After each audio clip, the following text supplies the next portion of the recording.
Bien, pues buenos días, muchas gracias por estar con nosotras en este espacio, por compartir este espacio con nosotros. Estamos hoy felices de tener a unas ponentes pues, del grado y del nivel que tenemos.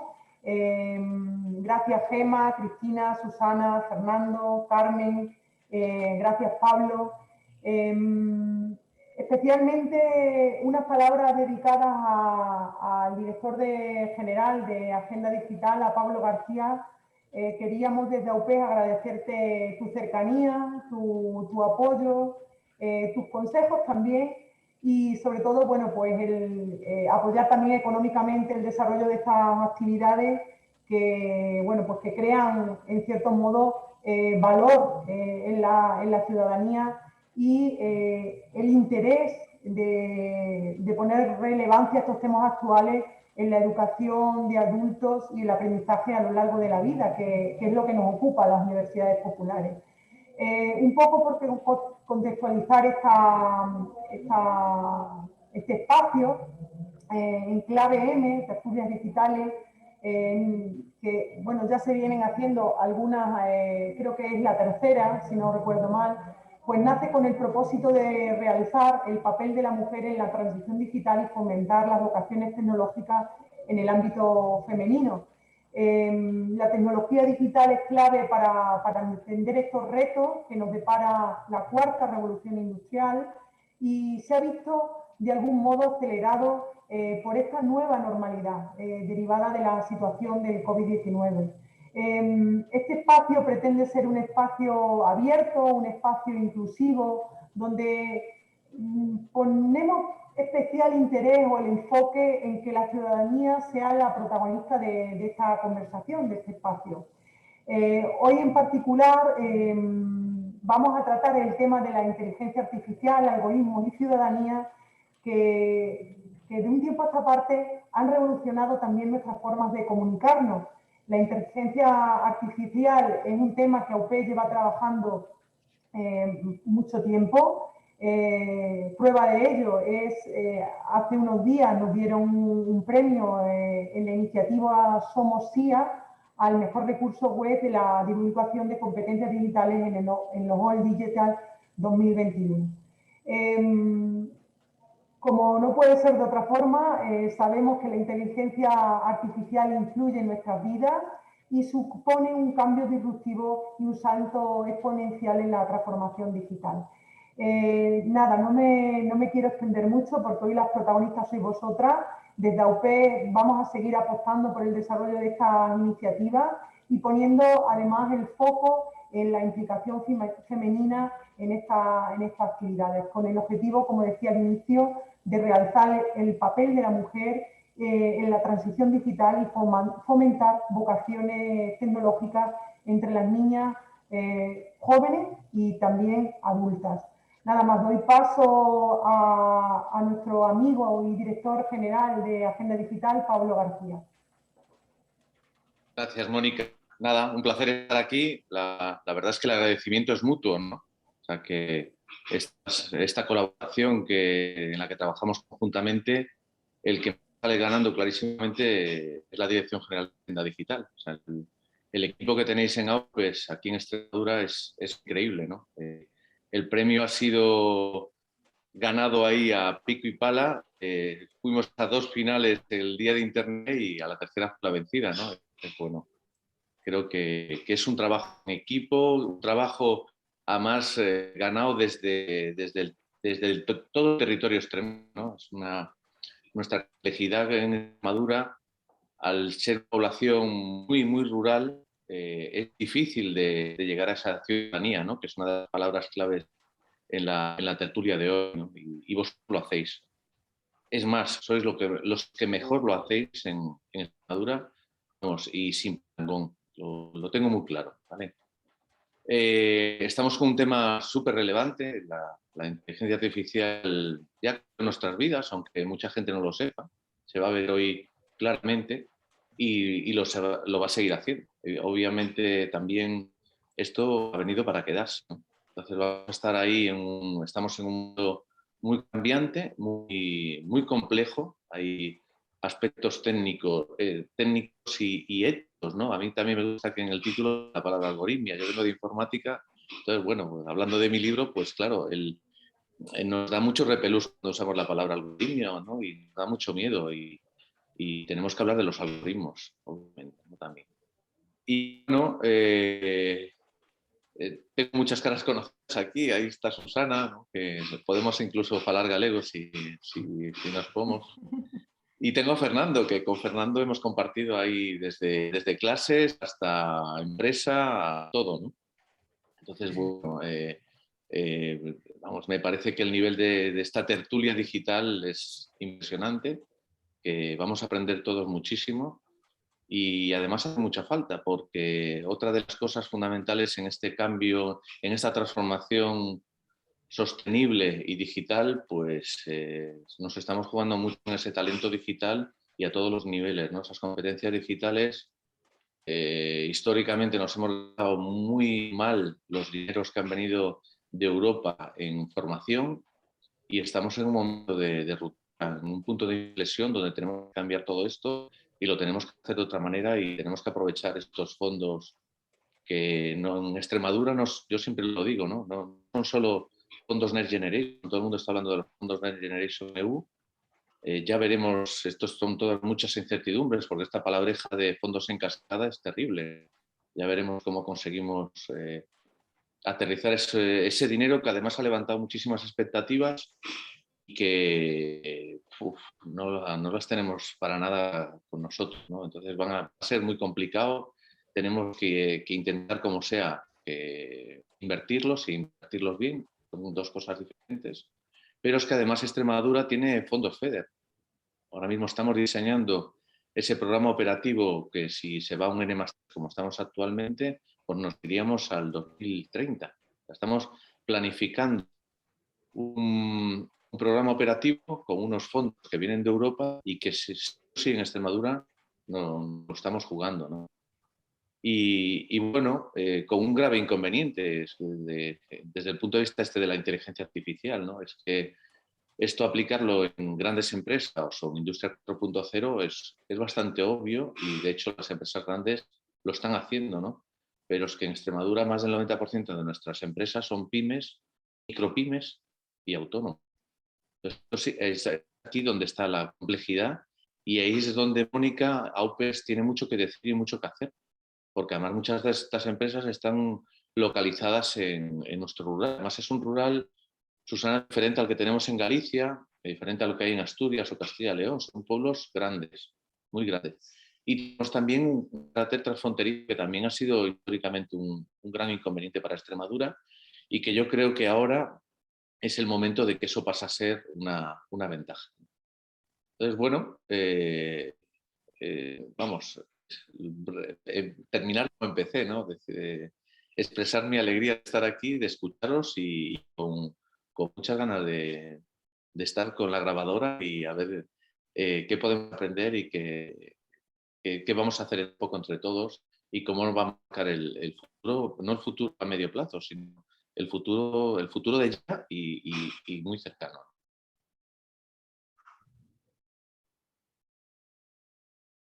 Pues muchas gracias, Pablo. Siempre es un placer escucharte porque la verdad es que nos alumbras un poco el camino.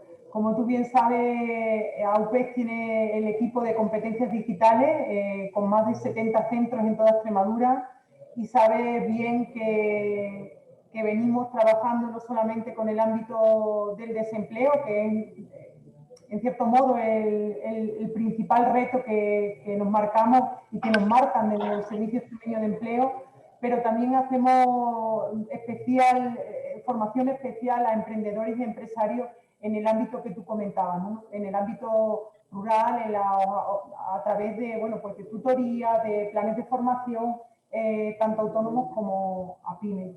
Y ahora sí, si os parece, vamos a poner en marcha a esta tertulia digital,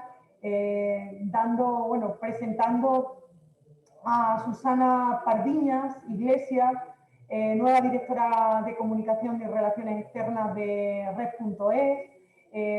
Susana es licenciada en periodismo por la Universidad Carlos III, tiene máster en dirección de marketing, comunicación, máster en investigación en periodismo por la Universidad Complutense.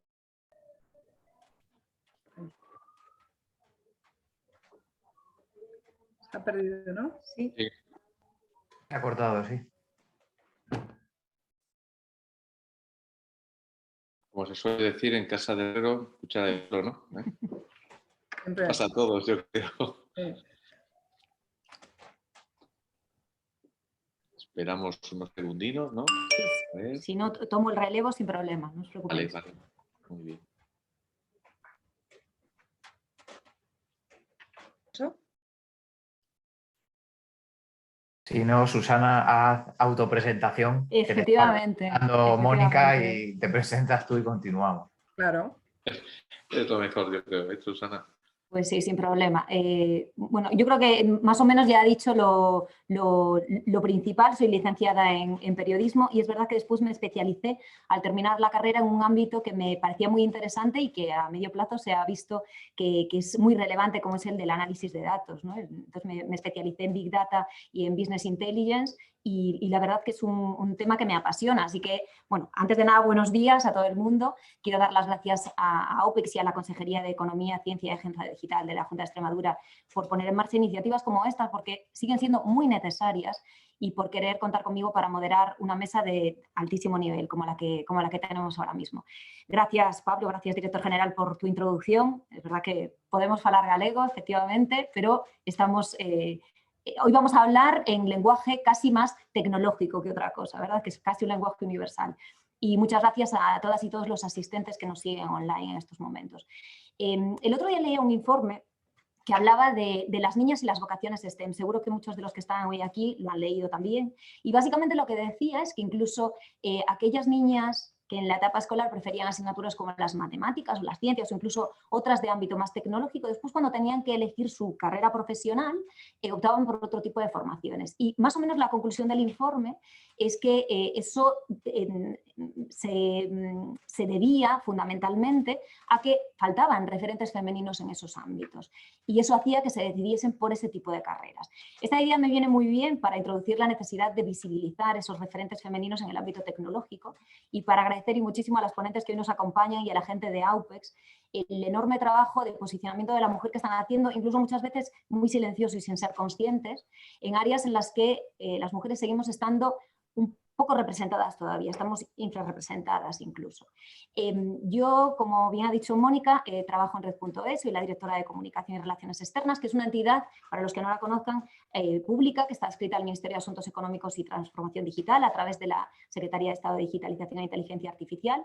Tenemos casi 20 años de historia, es decir, no somos recientes, pero sí, sin duda hoy somos uno de los grandes impulsores de la transformación digital desde la administración pública y apostamos mucho por la colaboración público-privada en un momento que es muy trascendental, el momento que estamos viviendo ahora mismo. El director general hablaba de los fondos Next Generation, pero es que además hablaba también de los fondos FEDER. Nosotros somos grandes ejecutores de fondos europeos y en el ámbito de la digitalización efectivamente tendremos un papel muy relevante en la gestión de esos fondos nuevos, los Next Generation, de la mano de nuestro ministerio. Pero no me voy a extender mucho en qué es lo que hace Red.es, básicamente sería este el resumen.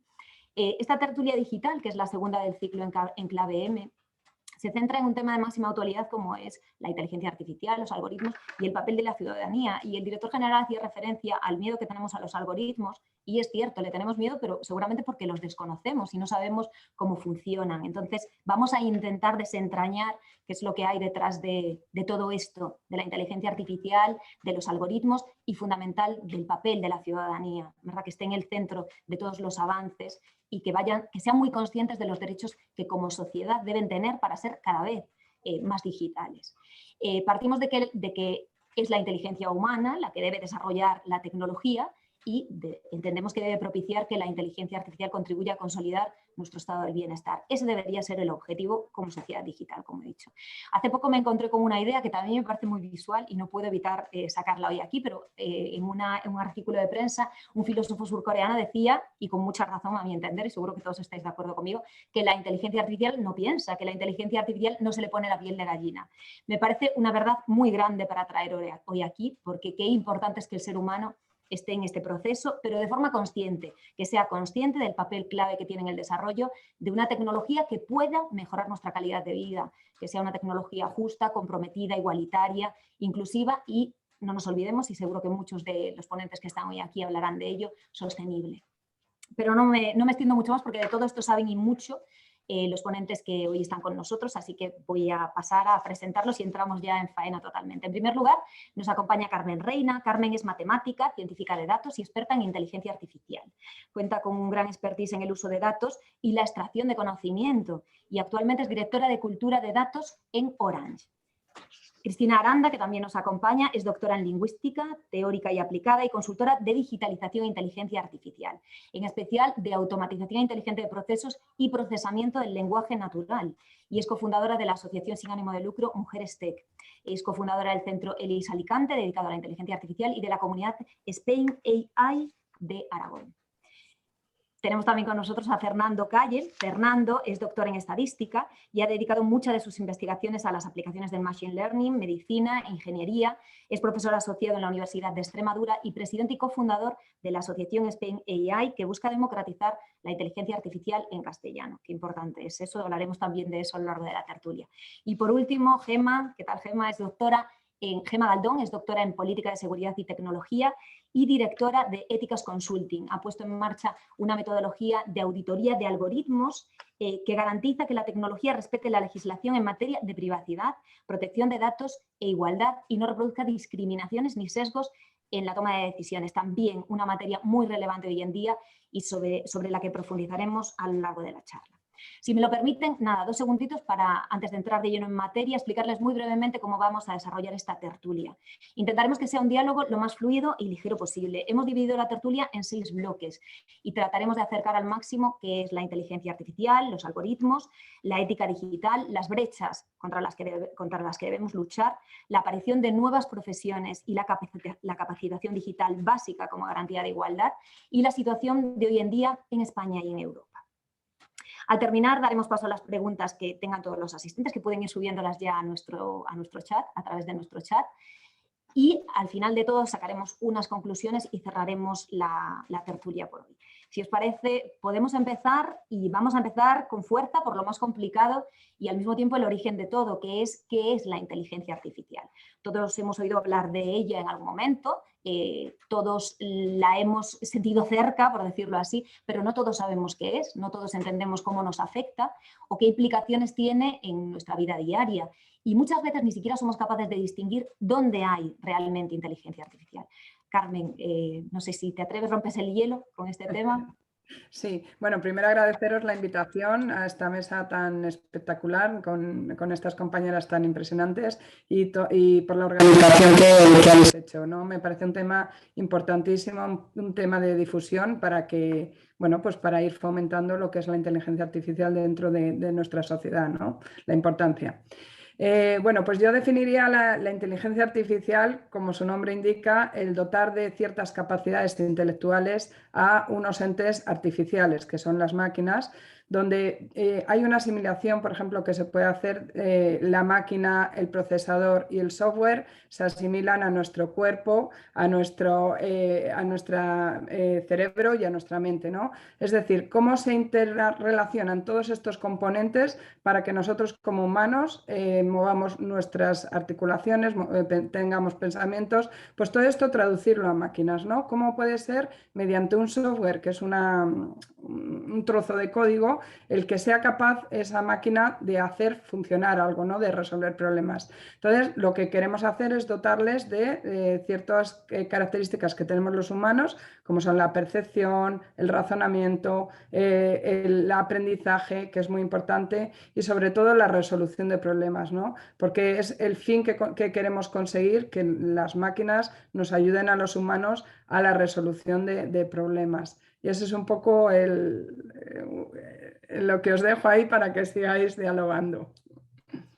Yo cogería el relevo y diría casos de uso, porque mucha gente no sabe que en su día a día, de forma silenciosa, ya está utilizando la inteligencia artificial. O sea, la usamos en el WhatsApp, en nuestros audios de voz, la usamos en las redes sociales, no solamente, como dice la gran Paquita Salas, en los hashtag, sino también en todas las imágenes y demás, en la geolocalización, en tantas, e incluso ya me lo llevo a mi terreno, ¿no? En el lenguaje natural, los asistentes virtuales que hay de diferentes marcas, pues todo esto, y que vamos a ver mucho más desarrollo en la voz. Así que las personas, lo que debemos de asumir es no temer la inteligencia artificial, al revés, conocer más. De hecho, el gobierno ha lanzado una web para que la gente pueda adquirir conocimiento de forma gratuita. Y ahora no me acuerdo cómo se llama, a ver si mis compis creo que era IA para todos o algo así. Creo que es IA para todos. Inteligencia artificial es la siglación de inteligencia artificial, y que se puede conocer. Y también se aplica a muchas soluciones. Por ejemplo, la gran doctora Ana Freire de la Pompeu Fabra está aplicando eso para detección de conductas de prevención de tendencias suicidas, ¿no? De hecho, ha conseguido, a través de la automatización de la lectura de tweets, ha conseguido, y mandando mensajes a esas personas, y gracias a la co-creación y colaboración con psicólogos, psicólogas y psiquiatras que les anotaban los textos y la entrenaban a la máquina, pues han conseguido incrementar un 60% de llamadas al teléfono de la esperanza. Entonces, para que veáis que la inteligencia artificial tiene muchas y múltiples aplicaciones y vamos, yo como activista social, ¿no? Y que en busca de cambio en el mundo, pues tienen un gran impacto social. Bueno, Fernando, sí. Es muy difícil definir inteligencia artificial. Se puede definir desde muchos puntos de vista. Siempre, bueno, desde 1950 ya empezó con definiciones, o sea que llevamos mucho tiempo tratando de definirla, y según ha ido avanzando la tecnología, pues la hemos ido viendo de una forma o de otra. Actualmente, pues en la sociedad tenemos una idea que es la que nos muestran en las películas, ¿no? Desde Terminator a robots, ¿no? También en dibujos animados que tienen algunos sentimientos. Quizá esa parte de un aprendizaje general, que es el que podemos tener los humanos, y no tan específico, que es como el que tenemos ahora mismo en la inteligencia artificial, es el que buscamos, y es como la idea que tenemos como inteligencia artificial, ¿no? Pues que los ordenadores pueden aprender, pero de forma general, ya no solo tan específica. Actualmente estamos en un punto de la inteligencia artificial más específico, en resolver problemas específicos, y bueno, pues se puede definir desde, como ya han dicho antes, pues puedan aprender a resolver algunos de esos problemas, y también siempre tratamos que sea de una forma, por llamarlo así, artística, ¿no? Bueno, pues que genere un pensamiento que podría tener un ser humano y que nos sorprenda. Cuando nos sorprende en ese momento decimos, qué inteligente es. Pues eso también es lo que buscamos en esa resolución de problemas, que no sean algo que pudiera hacer un ser humano de forma sencilla, sino que vaya un poquito más. Gemma, no sé si quieres completar. Efectivamente, la definición, ya os lo advertí, es la parte más complicada, porque es muy difícil dar una definición completa. Quizá nos va a ayudar mucho a entenderlo, ver cómo nos afecta y escucharos a lo largo de esta tertulia. Gemma. Sí, y a ver, yo creo que la inteligencia artificial, hablamos mucho de ella ahora, pero es una línea de pensamiento igual casi de las más antiguas, ¿no? Todas las civilizaciones han intentado reproducir la conciencia humana en artefactos externos, con lo cual es una disciplina del pensamiento inicialmente pertenecía a la filosofía, y solo en el siglo XX se constituye como algo técnico. Yo creo que ahora hablamos tanto de ello porque en el siglo XX hay un avance tecnológico muy importante, sobre todo en la capacidad de procesamiento, pero creo que lo que determina el momento actual es que por primera vez en la historia tenemos mucha información. Tiene problemas de... Sí, tiene algún problema con el audio. Gemma destacaba algo esencial. Del pasado era trabajar... Ahora, perdona, Gemma, es que te hemos perdido. Sí, te hemos perdido 3 segunditos. Sí. Es lo que me pasa con la conexión, que se me cae. Disculpas. En el pasado los modelos de Machine Learning tenían que ser teóricos, y ahora esos modelos de Machine Learning pueden trabajar con datos de las personas, con lo cual el momento actual de la inteligencia artificial es una inteligencia artificial mucho más técnica que filosófica, igual es uno de los problemas, pero además es una inteligencia artificial que se nutre prioritariamente de datos sobre los seres humanos. Y aquí es donde entra el tema de impacto, porque al final la gasolina de todo este nuevo mundo es lo que hacemos nosotros, lo que pensamos, con quién nos relacionamos, para quién trabajamos. Toda esa información sobre lo que hacemos es lo que alimenta esas nuevas capacidades técnicas que nos rodean. Y eso es lo que hace que el tema del impacto creo que sea primordial y prioritario abordarlo, igual rescatar la inteligencia artificial del ámbito técnico, porque creo que es un ámbito sociotécnico, donde necesitamos conocimientos técnicos, pero también conocimientos de cómo funciona esa sociedad que genera esos datos. Siempre digo, los ingenieros están constantemente codificando un mundo que no entienden, con lo cual las tecnologías que nos rodean son tecnologías que no entienden la sociedad sobre la que están impactando, y eso es muy problemático. Efectivamente, los ingenieros rescatándolo y nosotros intentando entender a los ingenieros, ¿no? Cristina, no sé si querías hacer alguna aportación más, porque es que el lenguaje al final es el que nos acerca como seres humanos. Bueno, sí, de hecho es uno de los grandes retos entre las empresas, incluso las instituciones públicas, que todos que hablemos el mismo lenguaje, ¿no? Que nos entendamos. Es esencial esos perfiles que que traduzcan, ¿no? Y que hagan de puente de conocimiento entre diferentes equipos. Y es muy importante la labor que tiene GEMA, o la labor de Spain AI, o la labor de instituciones, o por ejemplo me consta que desde Orange, en el Departamento de Cultura, pues se hacen charlas, divulgación apoyada en la ética, porque antes ha señalado GEMA, y aquí hemos señalado, ¿no?, la definición, que sí que es algo técnico, pero es que, como decía la gran Gloria Fuerte, nosotros tenemos inteligencia palo seco. Y las máquinas no tienen sesgos. Quienes tenemos sesgos somos las personas, y las personas que gestionamos esos datos y que producimos esos datos, y las personas que trabajan con esos datos. Porque pensemos que ya un mismo equipo, ya por seleccionar determinados datos, ya sea de lo que sea, ya hay sesgo, ¿no? Porque esos datos y no los otros. O incluso aplicando un modelo de entrenamiento a la máquina. La máquina es tonta, no tiene sesgos. O sea, hay que entrenarla, hay que decirle así, asá, o ya, que eso es Machine Learning. Y luego estaría el Deep Learning, que ya la máquina, de forma autosuficiente, autodidacta, pues ya se entrena por sí misma. Esto hay un documental que se explica muy bien en AlphaGo, ¿no?, en Netflix. Entonces se ve que la máquina va tomando decisiones, que es lo que señalaba Gemma, bueno, y que se ha señalado, ¿no?, y que todo el mundo estamos poniendo foco. Porque quien programa eso, y luego también el reto legislativo. ¿No? No hay ¿de quién es la responsabilidad? Aquí también un tema muy importante, la responsabilidad de quien produce eso. Está la autorregulación, pero yo siempre digo en las charlas, digo, los asesinos en serie, si les pedimos que se autorregulen, pues sería esto un caos, ¿no? Entonces, es necesario que haya una regulación en este sentido, y que la inteligencia nuestra palo seco, esa capacidad que tenemos cognitiva de asociar conceptos de forma totalmente rápida y casi instantánea, las máquinas no la tienen, ¿no? Esa capacidad, la empatía, la creatividad, la emoción, que sí que se está trabajando, pero estamos años luz. Entonces es muy importante que las personas, primero, lo que decía antes, conozcamos qué es esta tecnología, conozcamos su potencial, pero también su riesgo.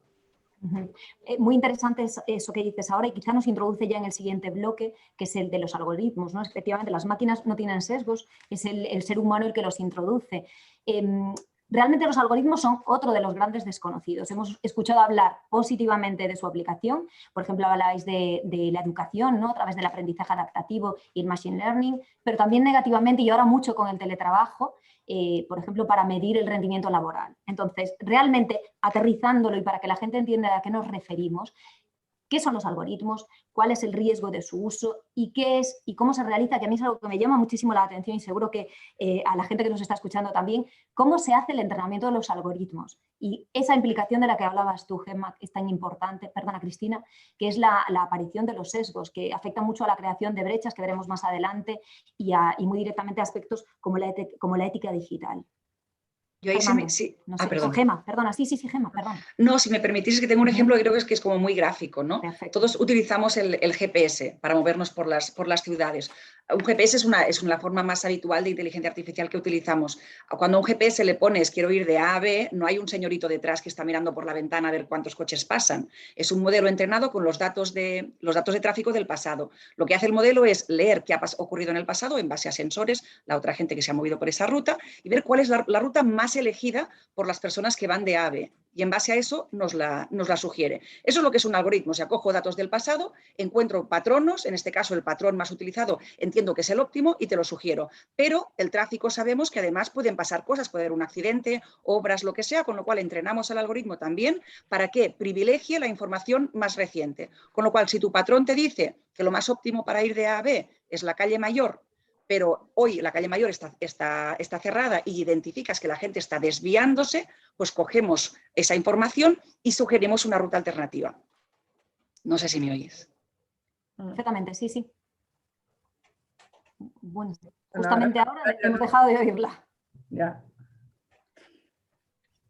Bueno, pues yo añadiendo cosas a lo que dice Gema, bueno, algoritmos son conjuntos de instrucciones que Hola. Perdona, Gema, hemos dejado de oírte 3 segundos, otra vez. Jolín.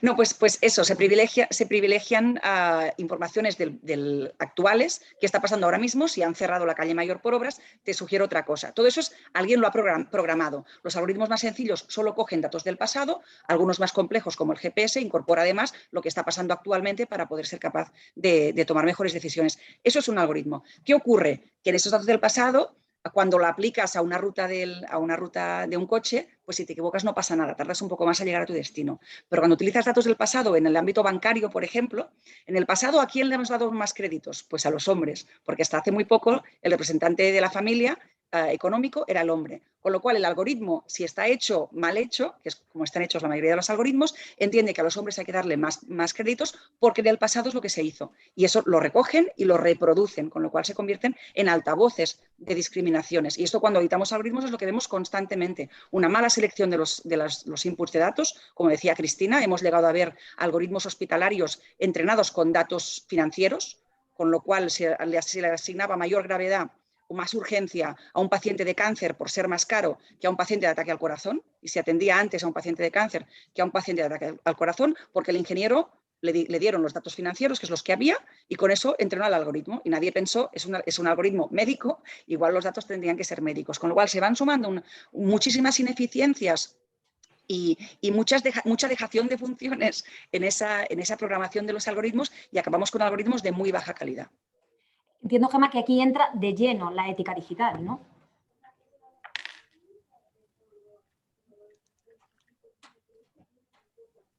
Nada, se ha quedado... No sé, Carmen, si querías puntualizar algo, si quieres. Sí, bueno, pues lo que dice Gema, totalmente de acuerdo con ella, es un conjunto de instrucciones, los algoritmos son conjuntos de instrucciones que te van diciendo de uno a uno el siguiente paso, son secuenciales hasta llegar a un fin. Por ejemplo, lo que decía Gema, pues lo del tráfico, ¿no? Pues tú vas con tu GPS y te dice 100 metros y gira a la izquierda, te está dando las instrucciones, ¿no? Bueno, pues esos son tipos de algoritmos, son algoritmos que tienen un fin, ¿no? Y como fines hay muchísimos, siempre teniendo en cuenta todo lo que queremos hacer, descubrir en proyectos, por ejemplo, ¿no? Queremos hacer un proyecto para detección de dónde poner las antenas para que nuestros clientes tengan cobertura completa. Que no se solapen los tipos de antena que hay, ¿no? Por ejemplo, queremos identificar en salud cuándo un paciente va a tener cáncer, ¿no? Por ejemplo, que eso es es muy importante porque puedes adelantarte y puedes salvar vidas, ¿no? Es una tecnología social.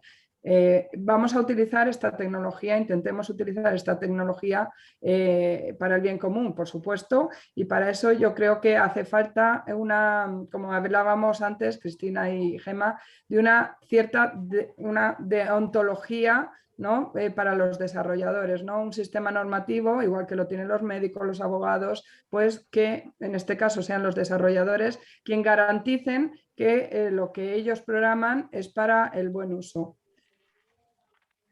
Bueno, los algoritmos además están especializados en diferentes tareas, como han dicho, pues puede ser resolver una ruta óptima, pero también otros muchos como clasificar, por ejemplo, imágenes médicas para detectar un cáncer de forma automática, o pues otros algoritmos basados en el tiempo, en repeticiones de algunos, bueno, pues algún suceso a lo largo del tiempo, bueno, como pasa ahora, por ejemplo, con la electricidad que tenemos tan presente, bueno, pues para predecir cuánta electricidad hay que producir, la electricidad a gran escala es muy difícil acumularla, entonces se tiene que predecir cuánta exactamente hay que producir cada día. Bueno, pues esto se predice con algoritmos y en base a datos anteriores basados sobre todo en el tiempo, a lo que pasó pues en años anteriores, en días en concreto, pues festivo, que pasó ese festivo el año anterior, con esa climatología, con ese número de personas trabajando.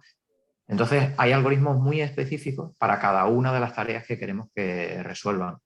Y bueno, pues ahora mismo, a día de hoy encima, como decía Gemma, pues con la tecnología, con todo lo que ha avanzado, bueno, pues podemos utilizarlo de forma concreta y aplicando cada vez más potencia tecnológica para poder resolver problemas del día a día que, bueno, pues como veis, afectan a cualquiera, y aunque no lo sepamos, como hablaban, ¿no? Pues están ahí trabajando para nosotros continuamente desde hace ya tiempo. Claro, el problema que surgiría, y ahí Cristina, a ver si nos puedes dar un poco de luz, cuando el entrenamiento del algoritmo es el que introduce el sesgo del que hablabas antes, ¿no? Cuando realmente se utiliza con una finalidad, no quiere decir que la finalidad sea negativa, pero que al final el resultado no es el que se estaba buscando. Por ejemplo, ponéis los ejemplos de la educación, pero hay otros ejemplos como el ámbito laboral, el control del trabajador, llevado mucho al extremo, por supuesto, o incluso hablabais del ámbito sanitario, que en principio la inteligencia artificial tendría todo el sentido, pero puede ser que los datos y la privacidad, y ahí entra también ya no solo la ética digital, sino la regulación de la que habláis, pueda entrar también en juego, ¿no? Sí, aquí es necesario. Ahí se le está pidiendo, por ejemplo, a empresas que hagan público su algoritmo, que a mí no me parece apropiado, porque es como si llegamos a Pablo Isla y le decimos que nos haga público su plan de digitalización de Inditex. Es el core de negocio. Aquí sí que, hablando con personas expertas en legal, como puede ser Legal Army, que es una boutique legal, y que me estuvieron asesorando para que nos invitaron tanto a Spainella y a Mujeres Tech para dar una charla en el Senado, y les propusimos que hubiese un órgano regulador y controlador de esas auditorías algorítmicas. Podría ser la Agencia Española de Datos, ¿no? O desde la Unión Europea también se está trabajando en esta línea, ¿no? Que haya un órgano que lo mismo que te auditan las cuentas, o está Hacienda que te fiscaliza tu actividad, pues que te audite qué estás haciendo, ¿no? ¿Por qué? Porque volvemos a lo de siempre. Bueno, volvemos a lo de siempre, no. Gemma lo ha señalado, que muchas veces por la inercia del día a día no reparas en de dónde vienen esos datos, la calidad de los datos, si están balanceados o no. Antes señalábamos, pues por ejemplo, en procesos de selección, ¿no? Como decías, hay casos recientes de personas que una chica, pues salió en las noticias, ¿no? Publicada, que una chica en un portal de búsqueda de empleo recientemente puso su currículum en femenino y en masculino, y curiosamente, pues si era mujer, le ofrecían puestos menos remunerados, menos cualificados. Por la línea que señalábamos, que muchas veces no se repara en qué datos estoy utilizando, o ya no más, ya lo que decía Carmen, en esas instrucciones. Si me salen estos ítems, yo, máquina, voy a tomar estas decisiones. Pues ahí, si los desarrolladores y desarrolladoras tuvieran esa conciencia de decir, ostras, si estoy utilizando estas variables para que tomen esos algoritmos las decisiones, si las neutralizara o no las tuviera en cuenta, como pueden ser variables de identidad, pues ya estaríamos haciendo un proceso más justo. Pero estamos aquí hablando de ética, de justicia, y también muy necesario contar con equipos diversos. Si en esos equipos, que está constituido por el 80%, en los equipos de desarrollo el 80% son hombres blancos, judio-cristianos, heterosexuales y sin discapacidad, muchas de las soluciones que vayan a desarrollar no tienen en cuenta la mal llamada minorías, que somos la mayoría. O sea, el conjunto de las minorías somos la mayoría. Entonces, ¿qué pasa? Pues hay un montón de casos que en el documental Coded Bias de Netflix se ve y se exploran, igual que el reconocimiento de imagen a las personas de color. Hay muchas soluciones que no se les ve, no son capaces de reconocer, parecen mujeres y hombres invisibles.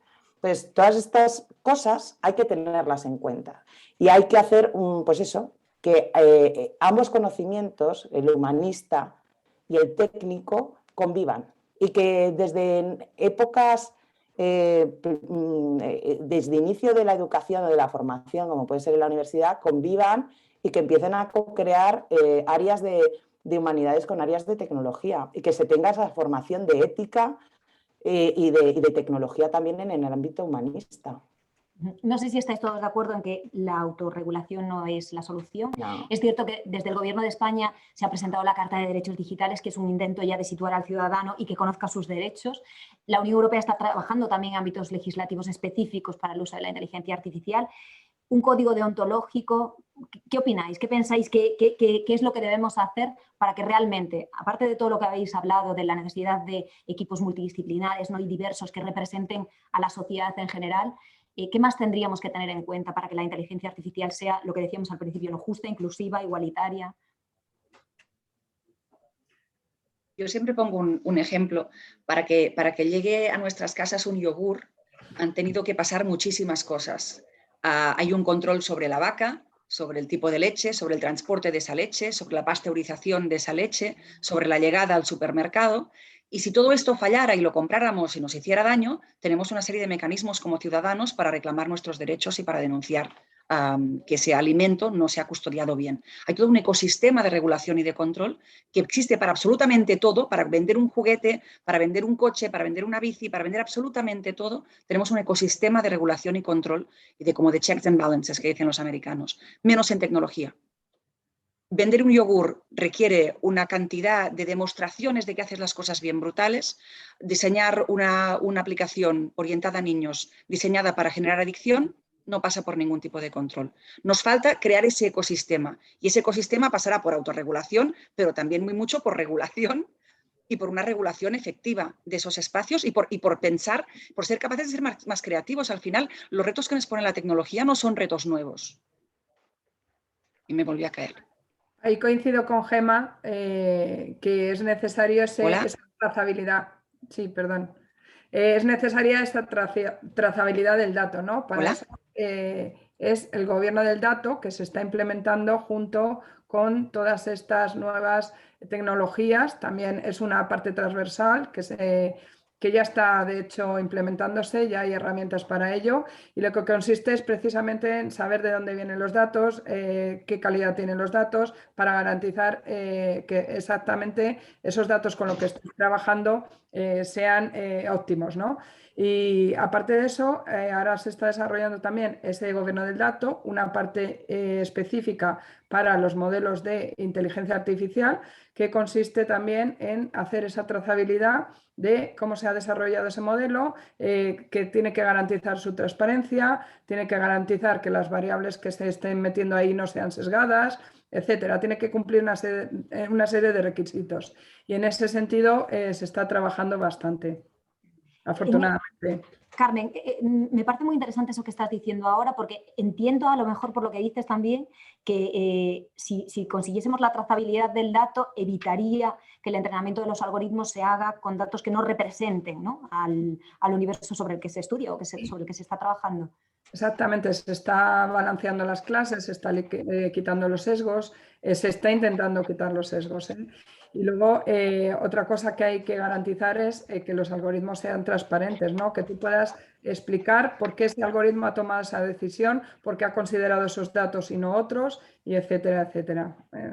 Se está trabajando bastante en eso. En esa parte, eso sí es bastante complicado.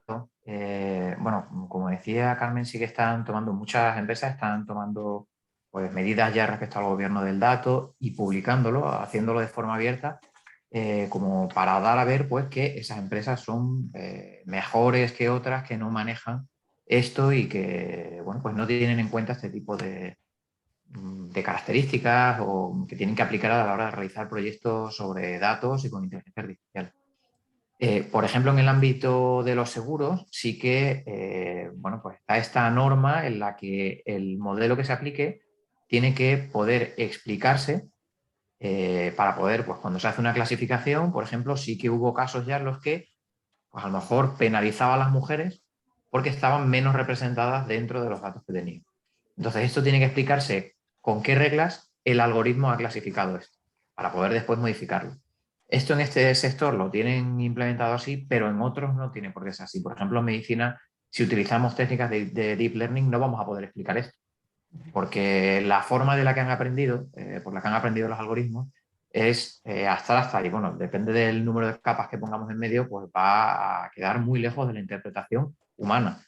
Entonces, hay algunos sectores en los que podremos utilizar bueno, pues, métodos como los de Deep Learning, como digo, que no son explicables desde el punto de vista humano para decir, pues esto se ha clasificado así, esta imagen o esta persona creo que tiene cáncer con un 93% de probabilidad, pero no te voy a decir por qué características, porque no es una, sino es una red de capas de neuronas que interaccionan entre ellas y que, bueno, nos ha dado simplemente esto basándose en el aprendizaje que ha hecho. Entonces, a lo mejor por esa parte, pues no es necesario que se puedan explicar, pero en otros sí, otros en los que entran pues estos sesgos que introducimos nosotros, precisamente, introduce el ser humano, sí que es importante. Hay casos como los de Twitter, que supongo que conoceréis, en los que, bueno, pues había sesgo en la clasificación de hombres sobre mujeres y en la de personas blancas sobre negras. A la hora de seleccionar imágenes y recortar, siempre elegía las caras de varones blancos.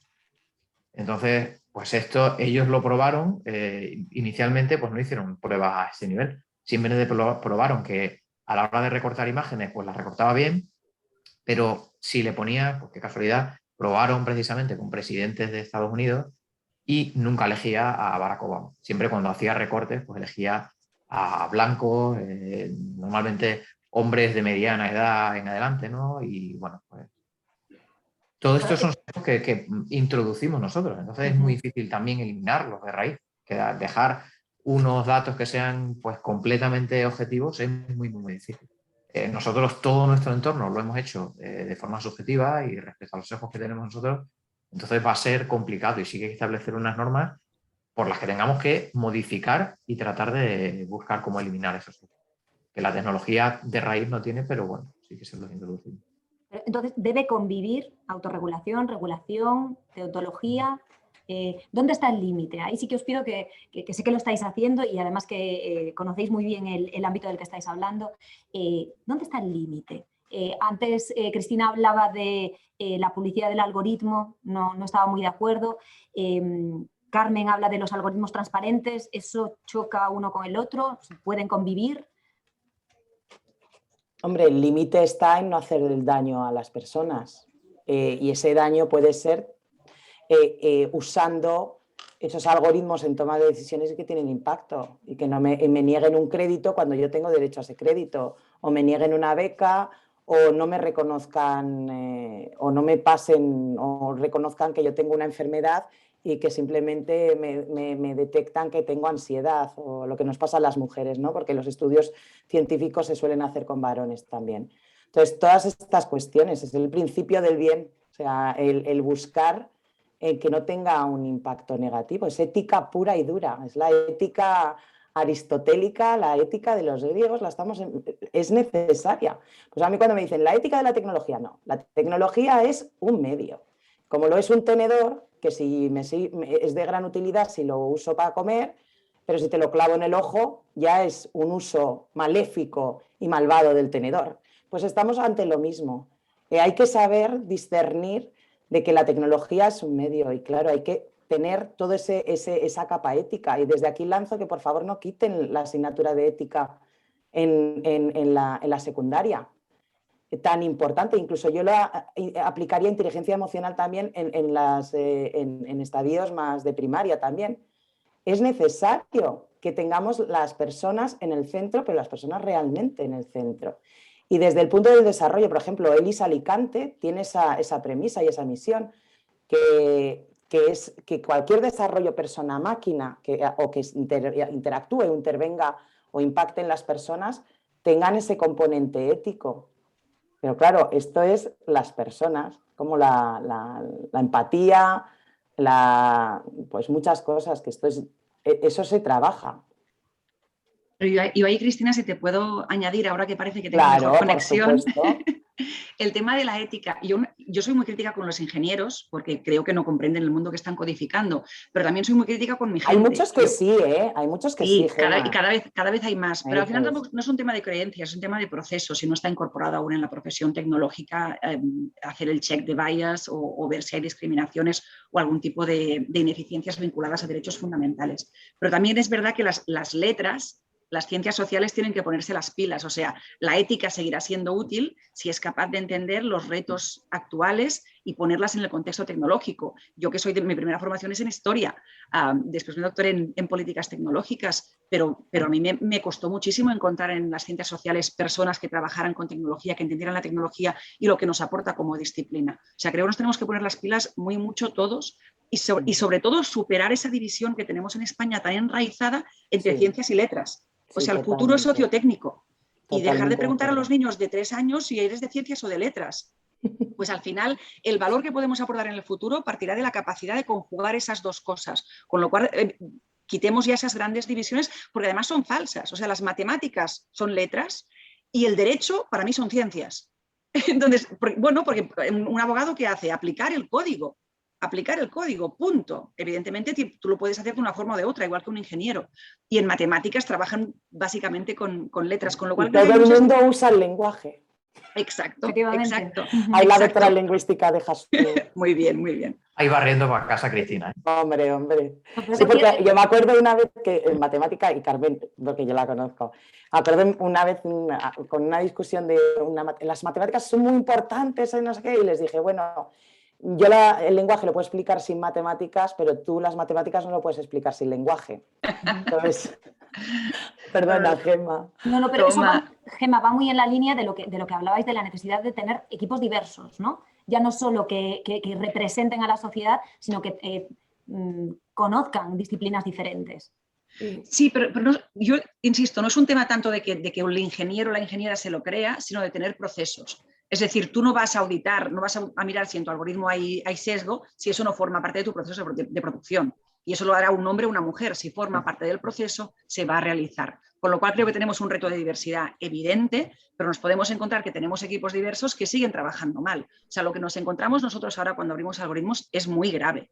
Nos encontramos sistemas que teóricamente son de neural networks de caja negra, que lo que han hecho para ser rentables es reducir la complejidad del mundo a inputs de datos muy sencillos. El ejemplo más bueno seguramente es el que da Cathy O'Neil en su libro Armas de destrucción matemática, que creo que es de lectura obligatoria en este campo.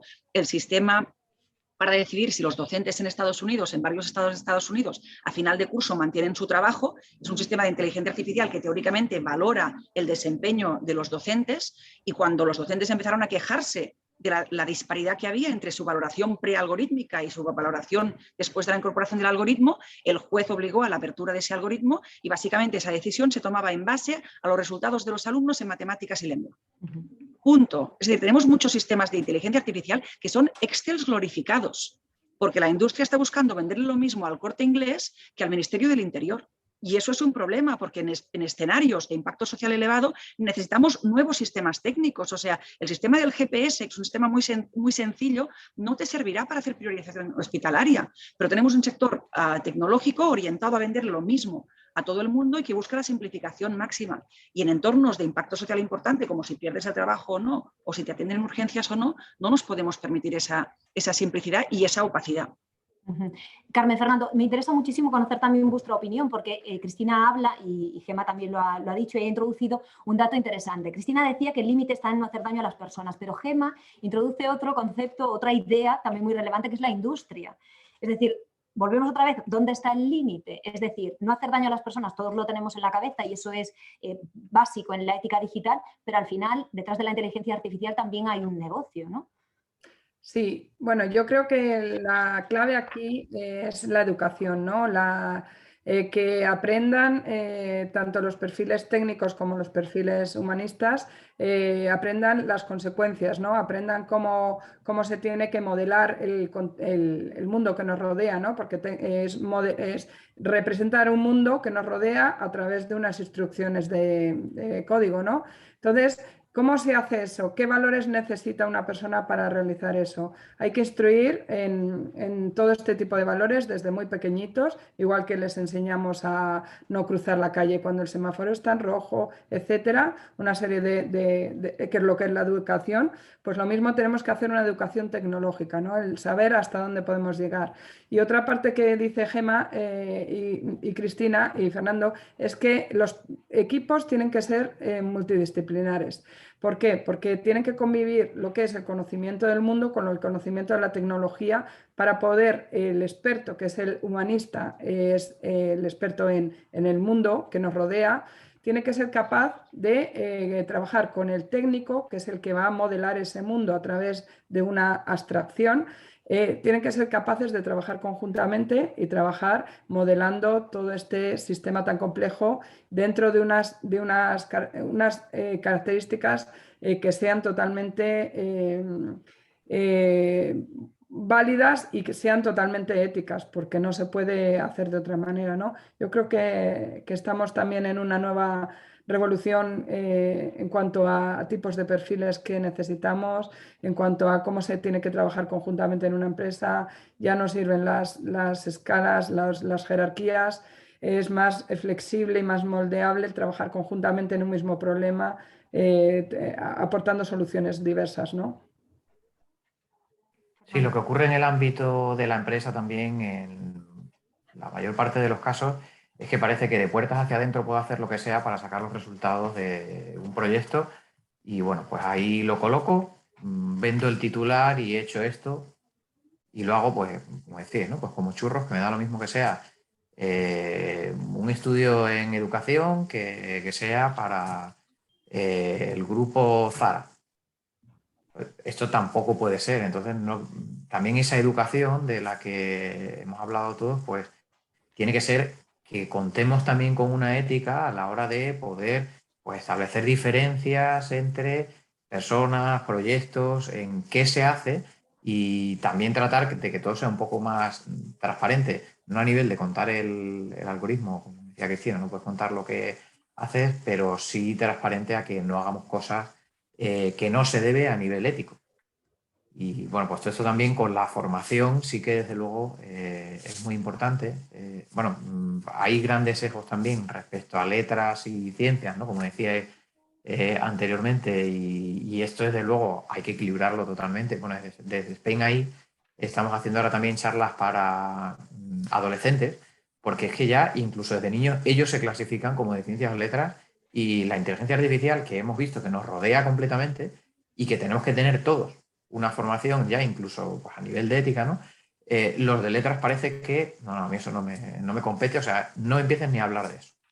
Igual que pasaba anteriormente con matemáticas, que de hecho España es el país que peor interpreta una factura porque no sabemos nada de matemáticas de toda la Unión Europea, pues está pasando ahora con la inteligencia artificial y con todo este tipo de tecnologías que parece que gente de letras no tiene que saber nada de tecnología, ni de inteligencia artificial, ni... Pues al final los profesionales tienen que ser un conglomerado de conocimientos, de experiencias, de también saber cómo tratar a nivel ético y pues tiene que hacerse de forma global. O sea, sí que tienen que tener conocimientos pues, de forma general y que puedan adaptarse a todo lo que viene. No pueden saber solamente de una cosa y además discriminar lo que no es eso que parece que les gusta, porque también encuentran cosas que les gustan, como Cristina, pues en tecnología y en letras, ¿no? que parece pues de forma tradicional que es algo incompatible y es todo lo contrario. O sea, están completamente relacionados, ¿no? Igual que también la pues, ciencia con letras, ¿no? Entonces, bueno, pues todo esto hace que se conjugue una situación en la que todos los profesionales están bastante polarizados en distintos sentidos y, bueno, pues no conjugamos ahí todo lo que tenemos que poner para trabajar en grupo y poder hacerlo de una forma pues, más sencilla, más transparente, que todo encaje mejor y que todos tengamos conciencia de lo que estamos haciendo para que esto evolucione para bien. Este es el principio de la inteligencia artificial, por decir así, a gran escala, ¿no? Y si no ponemos las bases para que toda la sociedad lo sepa y todas las empresas lo manejen bien, bueno, pues a largo plazo es por lo que se puede torcer. Y ahí es donde sí que podríamos empezar a tener miedo, aunque Cristina dice que no tenemos que tener miedo. Si las bases que plantamos ahora no son buenas, sí que vamos a tener que tener miedo cuando la inteligencia artificial sea general o sea súper inteligente, que ella se replique a sí misma e incluya esos sesgos que no hemos sabido cortar ahora. Lo de la factura igual es un interés, ¿eh? Como el lenguaje jurídico y el lenguaje y muchos otros lenguajes para que no los entendamos. O sea, hay más que matemático, hay un componente lingüístico. Yo creo que hay cosas ocultas ahí. Sí, porque Opower, que es una empresa eléctrica que la compró Oracle de energía, empezó explicando, cogiendo las facturas y haciendo legibles esas facturas y incrementó la cuota de mercado de clientes porque entendían las facturas. Fíjate qué cosa tan simple. Y ahí las Telco también podían tomar nota. Ahí se me lanza Carmen. Eso va en línea con la importancia de hablar el mismo idioma todos, ¿no? Sí, sí, sí. Y la finalidad. Pero seguramente no hay un idioma para todos, o sea, cada disciplina tiene su lenguaje. El tema es que lo tiene que tener. El tema es tender puentes. Es que ahora no tenemos puentes. Es decir, los silos académicos nos están haciendo un daño terrible. Y ahí me temo que la universidad está siendo la última en reaccionar cuando tendría que ser la primera, ¿no? En ver esas evoluciones y fomentar ese conocimiento a través de disciplinas que ahora mismo no está ocurriendo. Pero en el tema de los límites me parece una pregunta muy, muy, muy interesante, pero igual te la reformularía. Creo el problema que tenemos ahora no es tanto en marcar los límites, sino en saber definir lo que está bien. O sea, hay muchos críticos, mucha gente dice lo que está mal, y constantemente lo decimos. Pero ¿y qué está bien? Porque yo no soy ninguna sospechosa de ser favorable a Facebook, aunque hay gente en Facebook a la que tengo mucho aprecio y muchos amigos, pero como modelo de negocio. Pero a mí me parece súper injusto que el mundo lo estemos diciendo a Facebook. Facebook regula el odio online. No te vamos a decir ni qué constituye odio, ni cómo hacerlo, ni dónde están los límites de lo que está bien o lo que está mal, pero hazlo. Es imposible que ganen. O sea, la dejadez de los estados, de la política, en hacer anticipación de esos daños ha hecho que le traspasemos la responsabilidad a las empresas privadas y les estamos exigiendo que hagan de gobiernos globales y cuando a veces les criticamos por el poder que tienen. O sea, es una situación imposible. Hay que recuperar esa capacidad desde la política, y digo la política en P mayúscula, la política como algo que nos une a todos y que articula y organiza nuestro entorno. Y saber definir cuáles son las buenas prácticas. Porque si no es constantemente lo haces mal, Gemma, ¿qué significa? Perdona que te interrumpa. Es que empezamos otra vez con el conocimiento. Muchos políticos, la clase política, muchos políticos no tienen ni idea de tecnología. Entonces, les estamos pidiendo, como lo de la digitalización de pyme. Venga, digitalízate, pero ¿por dónde empiezo? ¿Qué es digitalización? O sea, aquí empezamos otra vez, le estamos recriminando al poder político que tome decisiones. Y todos sabemos cómo es el poder político, que la gente se va alternando en puestos y yo igual no asumo esto, que venga la persona y luego también pues no me voy a meter en este fregado. Que es así, es muy complejo. Es muy complejo. Y aquí el tema es cómo podemos ayudar. Stakeholders como Spain ya y vosotras, Mujeres Tech, ir a las instituciones o como fuimos al Senado y decir, oye, mira, esta formación, estos son los mínimos de conocimiento que tenéis que tener para tomar decisiones. Lo que pasa es que muchas veces, ni incluso cuando llevas estas buenas prácticas o buenas proposiciones, el espacio político es verdad que le cuesta mucho aceptar conocimiento externo, pero iba a acabar con una buena noticia. Hay excepciones. O sea, nosotros, por ejemplo, el Ministerio de Trabajo nos encargó el desarrollo de la ley Rider, de la parte de transparencia algorítmica, y estamos desarrollando un prospecto algorítmico. Y aquí una cosa que quería decir antes, de cuando me quedé congelada, es que muchos de los retos que tenemos en tecnología no son tan nuevos. Es decir, el conocimiento complejo, cómo llega a la sociedad y cómo la afecta, esto lo hemos estado negociando desde siempre. Con lo cual, cuando nos planteamos cómo regular la transparencia algorítmica, lo que hacemos es no inventar la rueda, sino mirar cómo lo hemos hecho en el pasado y a un nivel de riesgo equiparable. En el mundo se está hablando mucho de las etiquetas nutricionales para la inteligencia artificial, que es que tengas cada sistema de inteligencia artificial que tenga que tener unos datos básicos. Nuestra propuesta al Ministerio es, en el mundo del trabajo, los algoritmos son de alto riesgo. la etiqueta nutricional no nos vale. Vamos a coger otro ejemplo, los medicamentos. ¿Cómo negociamos, cómo establecemos medidas de protección de los consumidores, de los usuarios de los medicamentos para asegurar que lo que les llega es seguro y que además lo pueden comprender? Pues el prospecto.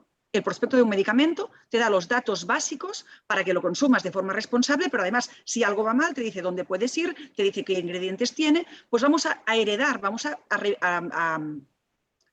crear un prospecto algorítmico. Y la idea es que en el mundo del trabajo las empresas, cuando incorporan algoritmos, tengan que pedirle a su desarrollador: dame los datos del prospecto algorítmico, que incluyan quién te ha auditado, cómo has hecho los tests de sesgos, lo mismo que los ensayos clínicos en vacunas, es decir, qué precauciones has tomado antes de que esto llegue a la población. Y eso lo está liderando España ahora mismo y tenemos a toda América y toda Europa pendientes de que trabajo saque. Sí, pero en cuanto a la ley Rider, se ha ido y se ha focalizado en las plataformas, pero es que... Pero ahí tiene dos partes. Ya, pero es que se está olvidando el debate, el trabajo precario, que empezando por las propias, el mundo académico, esos profesores contratados, doctor, que les sale a deber dar clase. O sea, eres doctora... pero ahí no entra dentro de no, nuestro pero es que negociado. pero aquí también hay un interés político. ¿Por qué se señala esas plataformas y no se señala a otros sectores? Por ejemplo, hay determinados sectores que subcontratan servicios. ¿Se está supervisando cómo es eso también? O sea, yo ahí también se está poniendo mucho foco en la ley Rider y en las plataformas, pero nos estamos olvidando la esencia de todo, que es el trabajo precario. Y pues sí, es un algoritmo, pero ahí cuando he dicho lo de órgano competente, no, obviamente tú eres una auditora, es una empresa que audita, pero digo yo, una empresa regulatoria que tenga poder jurisdiccional. Pero es que esto lo tenemos. A ver, en España... Pero tú no... a ver, tú, en España, sí, por Gemma, ley... pero no eres un organismo público. No, que tenemos leyes. Fiscal o tal. No, pues que empezamos un proyecto de litigación estratégica en breve. Tenemos leyes en España desde hace 13 años. La ley establece que cualquier sistema de toma de decisiones automatizada que se implemente en la función pública debe ser auditado. Sí, en España no lo que hablábamos de la explicabilidad, no se cumple la ley. La GRPD, el artículo 22 de la GRPD. Oye, voy yo, ya he tomado la decisión y yo tengo derecho a que me lo expliques. Vale, pero yo estoy hablando de que muchas veces se pone foco el algoritmo y nos desviamos de la esencia del problema, de la raíz del problema, que es el trabajo precario. Pero es interesante eso que introduces, Cristina, el trabajo precario, porque uno de los bloques que teníamos son las brechas y siempre se habla de la brecha digital, la brecha de género, pero hay otro tipo de brechas que pueden influir en esto también, ¿no? Totalmente. Se han señalado ya aquí. Hablamos de la brecha digital, lo hemos visto con el COVID, personas que compartían wifi o que incluso no tenían acceso a wifi se han visto totalmente descolgadas del sistema educativo. Pensemos en personas con riesgo de exclusión social en barrios que no tienen buena conexión y con personas que no tienen ni conexión en internet. Esto lo hemos visto en pandemia. Está la brecha digital, está la brecha de género. Las mujeres, bueno, con cualquier crisis siempre salimos damnificadas, pero lo hemos visto y hemos visto cómo los algoritmos, como todas estas cuestiones de sesgos, pues impactan muchas veces negativamente a las mujeres. Y por eso es necesario que organismos desde cualquier nivel de capa social, stakeholders, agentes políticos, sociales, empresas y demás, estén alineados en un mismo propósito, que es dar formación a todas las personas. A mí me encanta lo que se está haciendo ahora en la FP, que es el único formato educativo donde es más flexible, porque todos sabemos que en secundaria y en universidad es horroroso cambiar o modificar, y luego también están los egos, ¿no? Porque podría haber programas de másteres específicos y yo cuando he preguntado a colegas lingüistas que por qué no daban un máster de tecnologías del lenguaje, me han dicho porque el rectora de turno pues da otro tipo de formación y no le interesa. Entonces, aquí hay cuestiones, ya pues lo volvemos, las personas que temen perder su poder o las personas que descuidan su impacto por desconocimiento o por falta de conciencia de que eso tiene una repercusión. No sé si estáis de acuerdo con el tema de las brechas. Estábamos hablando de que efectivamente no son solo esas. y que influyen en el uso de la inteligencia artificial también. Incluso a lo mejor tenéis alguna idea de cómo se pueden controlar, ¿no? De alguna forma. Aunque bueno, me ha gustado mucho, Gemma, la apreciación, la anoto porque efectivamente a lo mejor la idea es darle la vuelta y no marcar los límites, sino decir, oye, ¿qué es lo que está bien? Decirnos lo que está bien y lo aplicamos. Eso iría más en la línea del código deontológico también, ¿no? Sí, lo que pasa es un código deontológico... Ay, perdón, Carmen, habla tú. No, solo una pregunta. ¿Tú te pondrías una vacuna de COVID que no hubiera pasado por ensayos clínicos porque los biólogos firmaron códigos deontológicos? Ya está. Yo lo que quería añadir, Susana, es que decir que las empresas tienen un papel fundamental en toda esta cobertura a estas minorías, dijéramos así, y tienen que hacer cosas para paliar todos estos efectos, ¿no? Ahora mismo yo creo que en cada una de las empresas hay un departamento de RSC, de responsabilidad social corporativa, ¿no? Pues deberían también tener un organismo que regule también todo esto, la inteligencia artificial, ¿no? Cómo se modela esta inteligencia artificial con los datos de la empresa. Y luego otra cosa, bueno, aprovechando, ya meto la cuña publicitaria, no, que Orange sí que ha contribuido mucho cuando con el confinamiento ha dado wifi gratuitas prácticamente, ha dado dispositivos tecnológicos para que se puedan conectar las personas que estaban más desfavorecidas en este contexto, ¿no? Y yo creo que ese altruismo lo tienen que tener todas las empresas, ¿no? Como parte de su estrategia también humanitaria, ¿no? O de tener el cliente en el centro, la persona en el centro, ¿no? Creo que ese enfoque se nos ha perdido un poco con la tecnología y debemos volver totalmente a centrarnos en las personas, ¿no? Que somos los que definimos la sociedad. Si os parece, nos quedan 2 bloques y se ha introducido otra idea también que podemos desarrollar un poco ahora, Fernando, si te parece, que es el tema de la educación. Se enfocaba más hacia casi capacidades digitales básicas, pero podemos hablar también de las nuevas profesiones, ¿no? Trabajo precario es la parte negativa, pero podemos ser optimistas también en que la tecnología no elimine a las personas de la ecuación laboral. Bueno, realmente esto está basado en todas las revoluciones industriales, ¿no? Que estamos ahora en otra más. Siempre cualquier revolución industrial, bueno, cualquier revolución en el ámbito del trabajo, pues siempre implica grandes cambios. Entonces, pues aquí sí que está habiendo grandes cambios, pero también grandes oportunidades y simplemente pues otros cambios, adaptaciones a otro tipo de trabajos y desde luego pues muchos tipos de trabajo que surgen con este cambio que está habiendo la inteligencia artificial sobre todo, ¿no? Incluso en trabajos manuales, y que bueno, pues el que no sepa adaptarse dentro del ámbito tecnológico no va a poder trabajar. Bueno, también habrá algunos trabajos que sean a lo mejor un poco más manuales o pueden incluso reconvertirse ligeramente para poder entrar en este sector. Desde luego, en los puestos más cualificados sí que se están generando pues, muchos nuevos tipos de trabajos y de trabajadores. Quizá desde el punto de vista que me toca, o a Pablo también le tocaba, con la universidad, pues no se adapta a la velocidad que debería. Como decía Cristina, generar un título nuevo o incluso un máster, que es un poquito más rápido, nuevo, es larguísimo. O sea, yo llevo ya incluso cuando estaba haciendo el doctorado o al final de la carrera ya veía que hacía falta otro tipo de títulos relacionados con datos, tecnología, que unificara una serie de conocimientos que se estudian en diferentes carreras, pero es que estuvieran en la misma. Porque no hacía falta saber tanto de una cosa en concreto, sino de varias.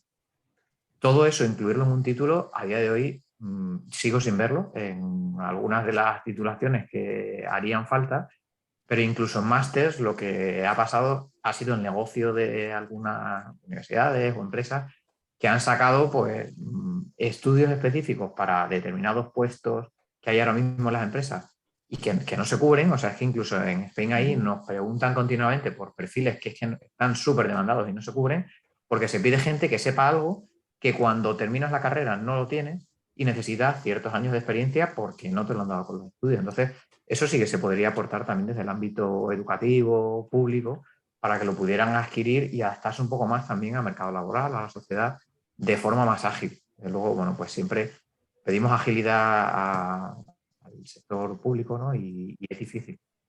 Los trabajos que salen están fenomenal, bueno, y Cristina ahora, por ejemplo, no sé si querrá dar ya la noticia sobre su nueva empresa, pero monta una nueva empresa en la que requiere trabajos de este tipo, muy especializados, pero que podrían adquirirse con esos conocimientos en una titulación.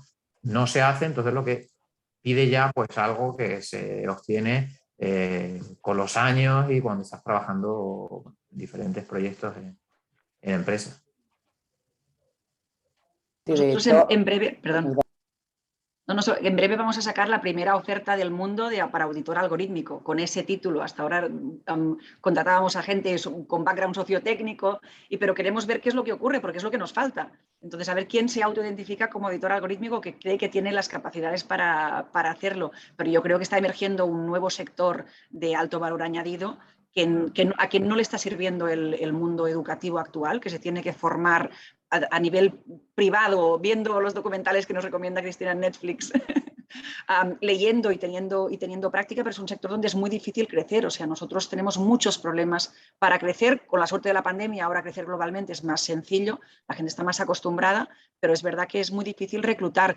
Y yo diría, en España, ojo con implementar siempre las recetas de reskilling y upskilling de otros países, porque tenemos un mercado laboral muy específico. O sea, cuando todo el mundo dice hay que formar a ingenieros, yo les recuerdo que en España un ingeniero cobra 1.200 euros. O sea, vamos a cambiar todo el sistema educativo para formar a un personal que es de muy baja cualificación en términos de valoración del mercado. O sea, intentar también hacer políticas que entiendan a nuestro país y que sirvan a las personas de este país y no hacer cortapega de lo que están haciendo en otros lugares donde tienen una estructura económica muy diferente a la nuestra. Sí que está bien formar ingenieros, pero especializados en otras cosas. Necesita el mercado. O sea, esa formación se mantendría cambiando algunos de los aspectos que quizá han quedado ya desfasados. Pero en Holanda, por ejemplo, todas las universidades técnicas obligan a todos sus estudiantes a pasar por un módulo de ética de la tecnología, por ejemplo. Y eso es una política de país, es una política de Estado. Se ha determinado que no te puedes graduar sin pasar por eso. Es un módulo que comparten las 4 universidades técnicas y todo el mundo pasa por ahí. En Estados Unidos, todas las grandes universidades, las más importantes, tienen espacios de compensación del conocimiento técnico. Ostras, aquí no sé qué nos pasa, ¿no? ¿Por qué tardamos tanto? Tenemos ejemplos, no es tan complicado. Pero es que parece que no hay ni voluntad. O sea, yo no he oído que eso sea ni un tema que se esté planteando en el Ministerio de Universidades. Sí que se está planteando, ¿eh? O sea, yo, por ejemplo, en el think tank del Gobierno de Aragón estamos trabajando en esa línea. Las diferentes personas expertas que colaboramos están trabajando, a mí me consta. Y yo, a ver, es cierto que, como decía la gran Susan Román, la sociolingüista, dice, si quieres hablar con una persona americana, habla de tu procedencia norteamericana. Si quieres hablar con una persona de origen inglés, habla del tiempo del fin de semana. Y si quieres hablar con una persona española, quéjate. O sea, quéjate, porque enseguida vas ahí, hay un vínculo conversacional. Y en español las personas españolas estamos muy apegadas a la queja. Estamos haciendo cosas muy bien. O sea, ya se están empezando a ver transferencia de conocimiento entre empresa, que porque los fondos europeos y que ahora la gente se está moviendo más rápido porque necesitan los grandes convivir con los pequeños y también tener parte de academia. Yo, por ejemplo, estoy corrigiendo en el ISE, que es la red de centros de excelencia de inteligencia artificial en la cual pertenece ELIS, estoy de correctora de startups de inteligencia artificial donde hay esa transferencia de basa y investigación de la academia que se quiere o que ya ha empezado a implementarse y hay que empezar a desarrollarse en la industria. Poco a poco y se le da un premio y se valida con una puntuación extra a los equipos diversos. O sea, pero claro, todo cambio social, cualquier innovación social es lenta. O sea, no se puede conseguir las cosas de la noche a la mañana. Tú no puedes decir, lo vemos con el sistema educativo, pero es que hay muchos otros vehículos. La formación profesional que se está ahora lanzando para mí es acertada, o sea, ya es un intento. Se están intentando cosas. También, por ejemplo, desde el Cabildo de Tenerife, desde el Parque Tecnológico, yo he redactado el plan de inteligencia artificial, plan director de inteligencia artificial del Cabildo de Tenerife, y me reuní con diferentes agentes. Pues la directora del Parque Tecnológico me contó que tiene una solución que a mí me parece muy acertada. Llegan las empresas y ofertan un puesto, pero yo doy formación y luego esas personas se incorporan a mi empresa como becarias. De tal manera que ahí se va conviviendo la necesidad, la oferta y la demanda, y yo estoy participando en el desarrollo. Y lo que decías tú, coincido, Gemma, contigo, lo del talento que venga. En la literatura hay dos géneros, que es el realismo y el realismo mágico. A mí cuando me hablan de vuelta del talento, retorno del talento, ¿pero tú te crees que una persona que está ganando, una española, español, en el Max Planck cobrando una pasta, va a venir al Parque Tecnológico de Hualca, de Huesca, cobrando 30K? O sea, y teniendo un entorno. Aquí hay que darle también, ahí coincido contigo, hay que darle una pensadita de cómo queremos que retorne el talento, porque hay muchos casos de que se le ha invitado y ha dicho, esto es lo mismo de siempre, me piro y me vuelvo donde estaba. Entonces, pero sí que hay cosas que se están haciendo bien. Sí, pero mira, Cristina, lo que dices, son muy a nivel micro. Y yo, a ver, igual tengo un sesgo. Pero es que los cambios empiezan por micro. Yo creo que cambios empiezan por micro. Sí, y tiene que existir. Pero claro, lo que nos falta precisamente es lo macro. Es decir, también es verdad que el 5% de lo que hacemos es en España. O sea, somos básicamente, trabajamos para el mundo, y me sabe mal porque veo las oportunidades, y como soy de aquí, pues hablabais, yo vivo en Coruña, soy catalana, pero vivo en Coruña, así que podemos también hablar galego. Pero a mí me duele ver cómo tenemos oportunidades, cómo tenemos cantera, como tenemos una sociedad civil muy organizada, con muchas ganas de decir cosas, digo sociedad civil también metiendo a ingenieros, a personas con voluntad de hacer las cosas de forma diferente. Muy creativa y capacidad flexible de improvisación bestial. Sí, que nadie improvisa como las personas españolas, increíble. Pero lo que falta es una política de Estado. O sea, yo lo siento, yo cuando he visto cambios en Estados Unidos es cuando Obama decidió apostar por eso. Y cuando yo he estado trabajando en Estados Unidos de forma más cómoda es cuando trabajamos desde la Casa Blanca. Cuando trabajo con América Latina, donde ves los cambios cuando estás trabajando con el Banco Interamericano, que está cambiando la estructura de incentivos en la inversión tecnológica en la región a través de una política regional. Y en España, yo lo que veo, quien está missing igual es el Estado central, ¿no? Porque hay mucha actividad desde abajo, pero con muchas dificultades, reinventando la rueda, y sin ese apoyo a nivel estatal. Creo que nos falta esa capacidad de que la política con P mayúscula tome el reto tecnológico y lo incorpore en sus políticas de forma transversal. Y eso no es quejarse. Yo aporto muchísimas soluciones, todos aquí aportamos muchas soluciones, pero creo que también es importante decir, ostras, estamos perdiendo muchos trenes. Y muchos trenes que vienen, se paran, nos esperan y decidimos no cogerlos. Y eso a mí me duele. Por ejemplo, la Estrategia Nacional presentada de Inteligencia Artificial, presentada en diciembre, se ha quedado ahí. Yo aún echo de menos, se van lanzando, pero también aquí hay una complejidad, que se van lanzando misiones, pero yo conozco muchas startups que no se presentan porque no quieren compartir el know-how, porque luego no sabes si esa... O sea, que habría también que revisar esos procesos de contratación pública también. Sí. En ese ámbito también es cierto que lo que puedo aportar un poco desde Red es que a las convocatorias que se están haciendo hay mucha respuesta. Incluso a convocatorias más nuestras como la de inteligencia artificial, la presentación de proyectos, y era presentar proyecto, no presentar simplemente documentación, está siendo muy exitosa. Quiero decir que en ese sentido se ve que el país se mueve, ¿no? Vamos a ser optimistas porque parece que el país se mueve. Pero es verdad, y ahí por favor también quiero conocer la opinión de Carmen en lo que es la creación de estas nuevas profesiones de las que hablamos ahora, porque sí que es cierto que el mercado está saturado porque hay mucha demanda y poca oferta. Entonces coincido con vosotros en que vamos demasiado despacio quizá en ese sentido. Carmen, ¿tú qué opinas desde el punto de vista incluso privado, ¿no?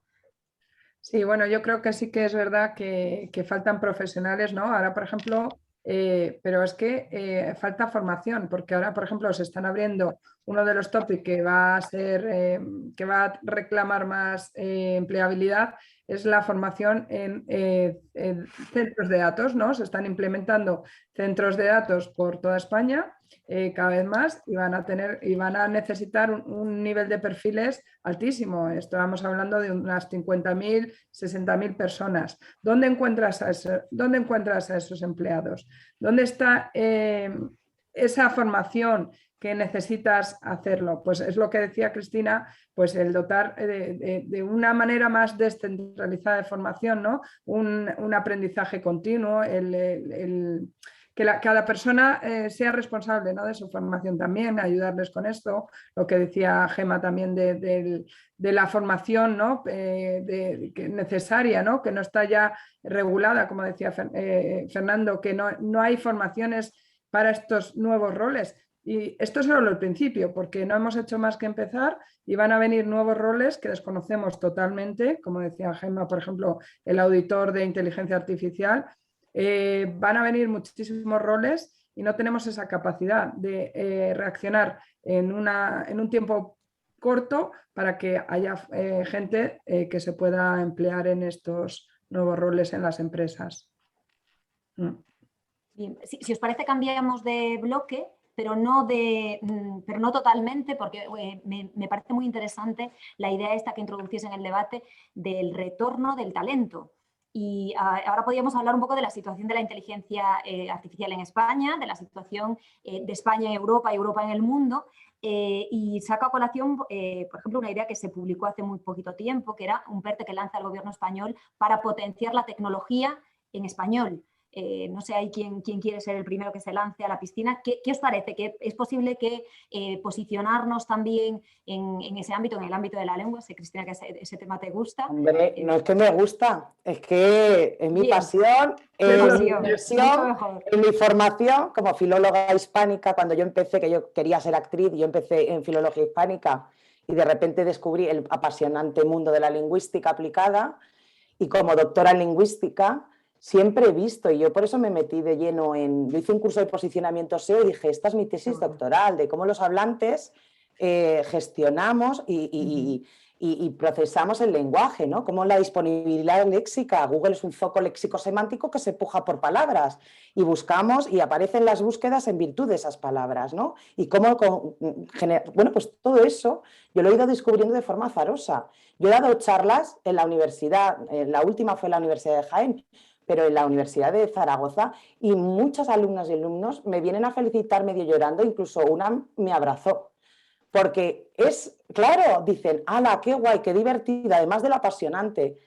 Pensemos que en Internet de las cosas vamos a hablar las cosas con la voz. O sea, la voz va a tener un papel principal y ahí se necesitan fonetistas, personas formadas en lingüística y toda la documentación, los datos, estamos hablando de datos, pero es que el 80% de los datos de empresas e instituciones públicas son no estructurados, la mayoría de naturaleza lingüística, call center, manuales de instrucciones, emails, etc. Y ahí es necesaria la convivencia de equipos, o sea, la cocreación y la colaboración de equipos que saben trabajar con ingeniería y con lenguaje, con lingüistas computacionales y lingüistas y filólogas. Entonces, aquí a mí me parece un tema apasionante. Antes casi me hace spoiler Fernando, que lo vamos a lanzar en breve, es que estamos ahí, vamos a lanzar ahora la empresa, pero si por algo nos caracterizamos es por los tres perfiles que somos socios y socias, somos totalmente dispares. Una persona es físico meteorológico, que lleva trabajando muchos años en el terreno del Big Data, inteligencia artificial. Otra persona es ingeniera de telecomunicaciones, con muchos años de formación, CTO de los Juegos Olímpicos, ex-CEO de un gran banco y demás. Y yo, filóloga, lingüista, doctora en lingüística, que llevo trabajando en automatización inteligente de procesos. Esto es que las maquínicas entiendan nuestro lenguaje, si se extraiga ese lenguaje, o incluso genere de forma automática documentación, pues informes farmacológicos, imaginaos, un montón de cosas más, ¿no? Claro, esto es necesario, lo que hemos hablado durante toda la sesión, ¿no? Que es necesario romper esos sesgos de lo que dice el gran Juan Antonio Marina en su libro de La inteligencia fracasada, donde culturalmente se ha asociado los inteligentes a las personas de matemáticas, física, y en la escala de losers estamos las gentes de humanidades. Pues no.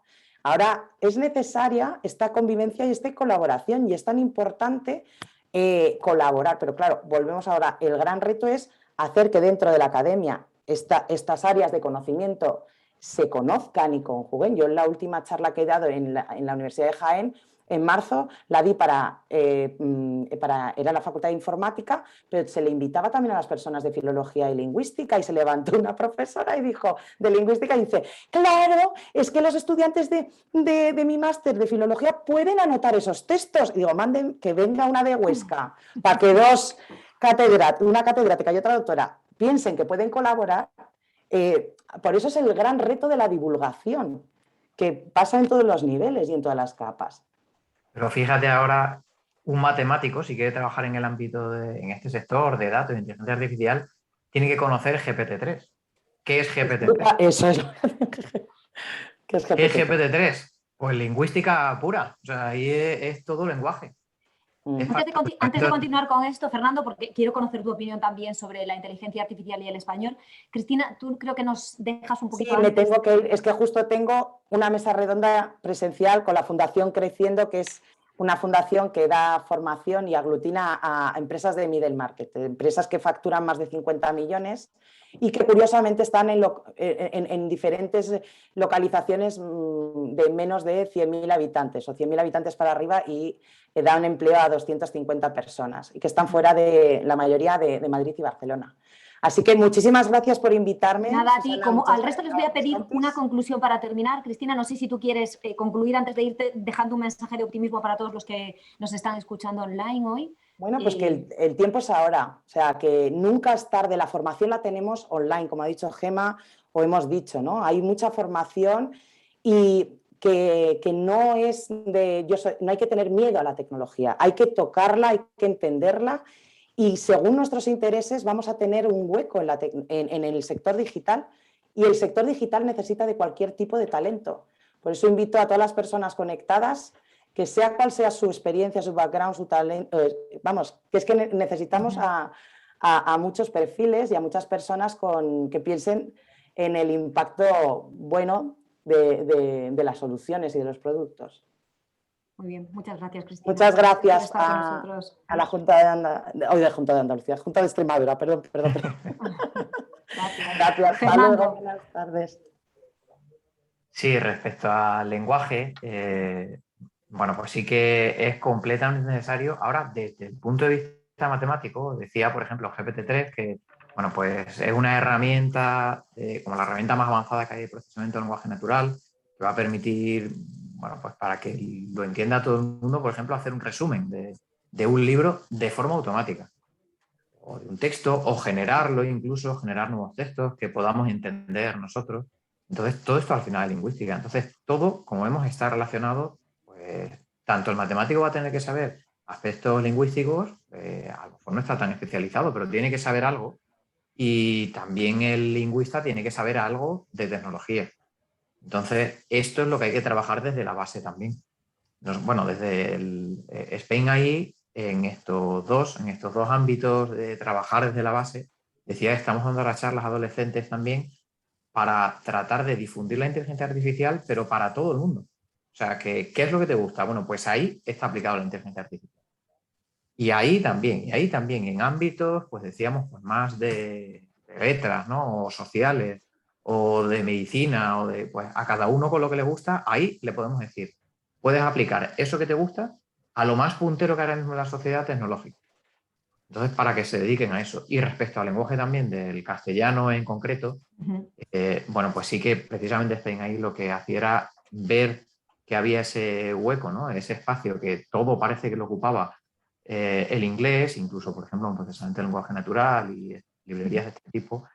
Y bueno, pues tratamos de dar difusión y de generar ahí más contenidos en español para que, bueno, pues no se quede solo en inglés, que también hablamos español, muchas personas en todo el mundo, sobre todo en Latinoamérica y España, ¿no? Y también queremos que evolucione la inteligencia artificial en nuestro idioma. O sea, que no solamente se quede en el inglés, que es muy importante que evolucione para que también dentro de nuestra sociedad que habla en castellano, pues que puedan entenderlo y que podamos tener herramientas también en nuestro lenguaje. Entonces, bueno, pues también era uno de los objetivos de FENAI, que se desarrolle también en castellano. ¿Y qué opinión tenéis vosotras, perdona, Carmen o Gemma, al imaginar eso, una inteligencia artificial que piense y hable en español? Sí, yo creo que además que toda la inteligencia artificial la vamos a programar con lenguaje natural. Ya no vamos a codificar con el teclado como hacían sino directamente le das la orden en lenguaje natural y la máquina va a ser capaz de hacer determinada acción, ¿no? O resolver determinado problema. Y precisamente por eso es muy importante lo que está diciendo Fernando, que dotemos de un conocimiento, ¿no? del lenguaje del hispanohablante, ¿no? Que sea que es compartido por millones de personas. Es decir, que no nos centremos solo en el inglés, sino que podemos aportar nosotros como españoles muchísimo más para que las máquinas entiendan nuestro lenguaje, ¿no? Y para hacer esto posible, sí. Me parece súper interesante hablar de esto porque justo ayer daba una conferencia y me preguntaban si la inteligencia artificial llevaba al empobrecimiento humano. Y es verdad que constantemente hablamos de la inteligencia artificial como más inteligente que nosotros. Tenemos un sesgo, lo que llamamos el automation bias, el sesgo de automatización. Las personas tendemos a confiar más en una máquina que en una persona, porque con las personas hemos tenido malas experiencias y con las máquinas aún no tantas. Pero la realidad de la interacción con la tecnología es que constantemente estamos atontándonos para que la tecnología nos entienda, ¿no? Cuando le hablas a Alexa tienes que hablarle como Alexa te entiende. Cuando hablas con un chatbot tienes que adaptarte a su lenguaje. La inteligencia artificial no se adapta a ti porque es una secuencia de códigos. Con lo cual es importante entender también la limitación de esos lenguajes artificiales, ¿no? Que al final pues sí pueden reproducir en entornos de bajo riesgo o donde hay preguntas muy esquemáticas, pero hay muchos entornos donde eso no será posible.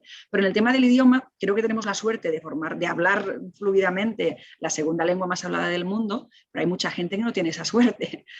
Y al final lo que vemos es que la inteligencia artificial seguirá siendo un ámbito que caters, que da mejores servicios a las mayorías que a las minorías. O sea, las personas en inglés ya están muy bien cubiertas, en español, que es bastante terrible, pero vamos bastante por detrás, pero sí que hay muchos actores activados en ese sentido, pero mi lengua materna es el catalán, por no hablar del árabe y los diferentes diálogos, los diferentes dialectos que existen, o el tagalo, o un montón de idiomas que hablan millones de personas, para quienes esas inteligencias artificiales no funcionan, o sea, tendrán o que aprender inglés o castellano, o no interactuar con esas tecnologías, ¿no? Con lo cual también poner un poco en contexto las limitaciones de esa tecnología, entender que nos aportan muchas cosas, pero dejar su aportación ahí donde aportan y dejar de plantear que lo sustituyan absolutamente todo porque estamos llevando un empobrecimiento real de lo humano brutal porque estamos en ese proceso de atontamiento generalizado de que al final si no hablas diciendo Alexa al principio y articulando las frases con sujeto, verbo y predicado en inglés o castellano, no podrás relacionarte con la administración o con el mundo. Y ahí hay un sesgo brutal. Uno de los sesgos que vemos muchísimo en la utilización de la tecnología es el sesgo de edad. La digitalización en España se basa en que los hijos y los nietos de nuestros abuelos les hagamos el trabajo. No es digitalización real, es externalización del esfuerzo a las familias. El banco ya no te pone a una persona atendiendo a tu abuelo, tienes que entenderte tú con la aplicación. Eso no es digitalización de calidad que protege e incorpora a las personas como la que estamos defendiendo. O sea, ser como muy conscientes de que yo creo que una excesiva exageración de las capacidades de la tecnología nos puede hacer olvidar que lo que mejor nos aportan son tareas muy concretas y seguir manteniendo y protegiendo aquello que como sociedad hemos desarrollado, que son espacios de cuidados, de atención, de asistencia social, y que todo eso no quede derrumbado por esa fe ciega en una inteligencia artificial que nos tiene que sustituir, que no nos sustituye en ningún caso, o sea, que sustituye algunas tareas de forma muy concreta. No sé si alguien quiere hacer alguna otra aportación. Si no, si os parece, podemos ir dando paso a las preguntas que han ido surgiendo en el chat. Lo que sí os voy a pedir es que vayáis pensando una conclusión, porque ha sido una tertulia muy interesante en la que han salido muchos titulares. A ver cómo os gustaría cerrar vuestra intervención o qué mensaje os gustaría que quedase en la mente de toda la gente que nos está viendo ahora mismo online, y en el momento en el que apaguen el ordenador se queden pensando en eso que habéis dicho, que yo os digo que les va a dar para toda la tarde con todos los temas y las grandes ideas que han salido aquí. Hay una persona que nos pregunta: Lo hemos tratado, pero se ve que le interesa y que quizá no hemos sido lo suficientemente claros. Me interesan los sesgos y su tratamiento para evitar discriminaciones. ¿Cómo se hace? Y es verdad que a veces nos quedamos un poco en la superficie y nos queda el aterrizar un poco. ¿Cómo se evitan las discriminaciones hablando de los sesgos y si es efectivo? Yo os puedo contar cómo auditamos algoritmos.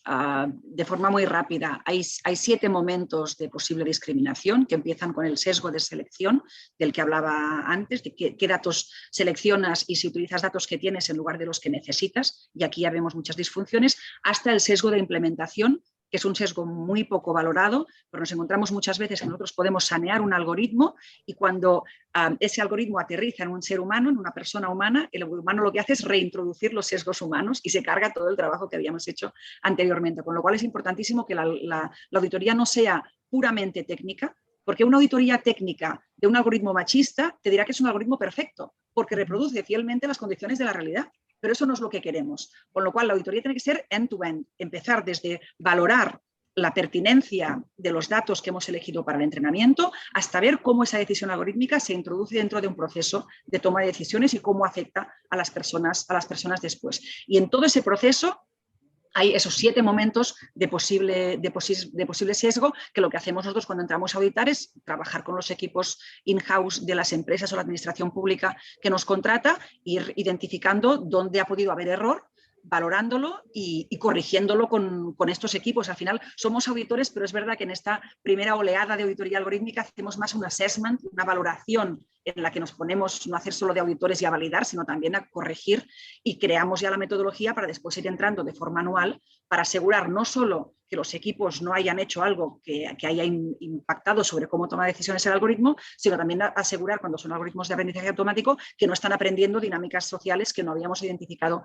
en su momento y que queremos corregir. Con lo cual es un proceso muy sociotécnico, donde pasamos desde cómo has conceptualizado un problema complejo que quieres solucionar y cómo has convertido ese problema complejo en inputs de datos, y ahí ya vemos muchísimas disfunciones, pasando por qué modelo has elegido, cómo se tratan esos datos, cuáles son tus colectivos vulnerables y cómo los estás protegiendo efectivamente a través de normas, a través de datos sintéticos. Hay diferentes soluciones, hasta después valorar también cómo se introduce esa decisión algorítmica en un proceso de toma de decisiones más de largo espectro. Así es como trabajamos nosotros, como trabajan la mayoría de universidades, sobre todo, que hacen auditoría, y después lo que hay es mucho software de auditoría técnica, pero que lo único que hace es verificar el machismo, y eso no nos sirve.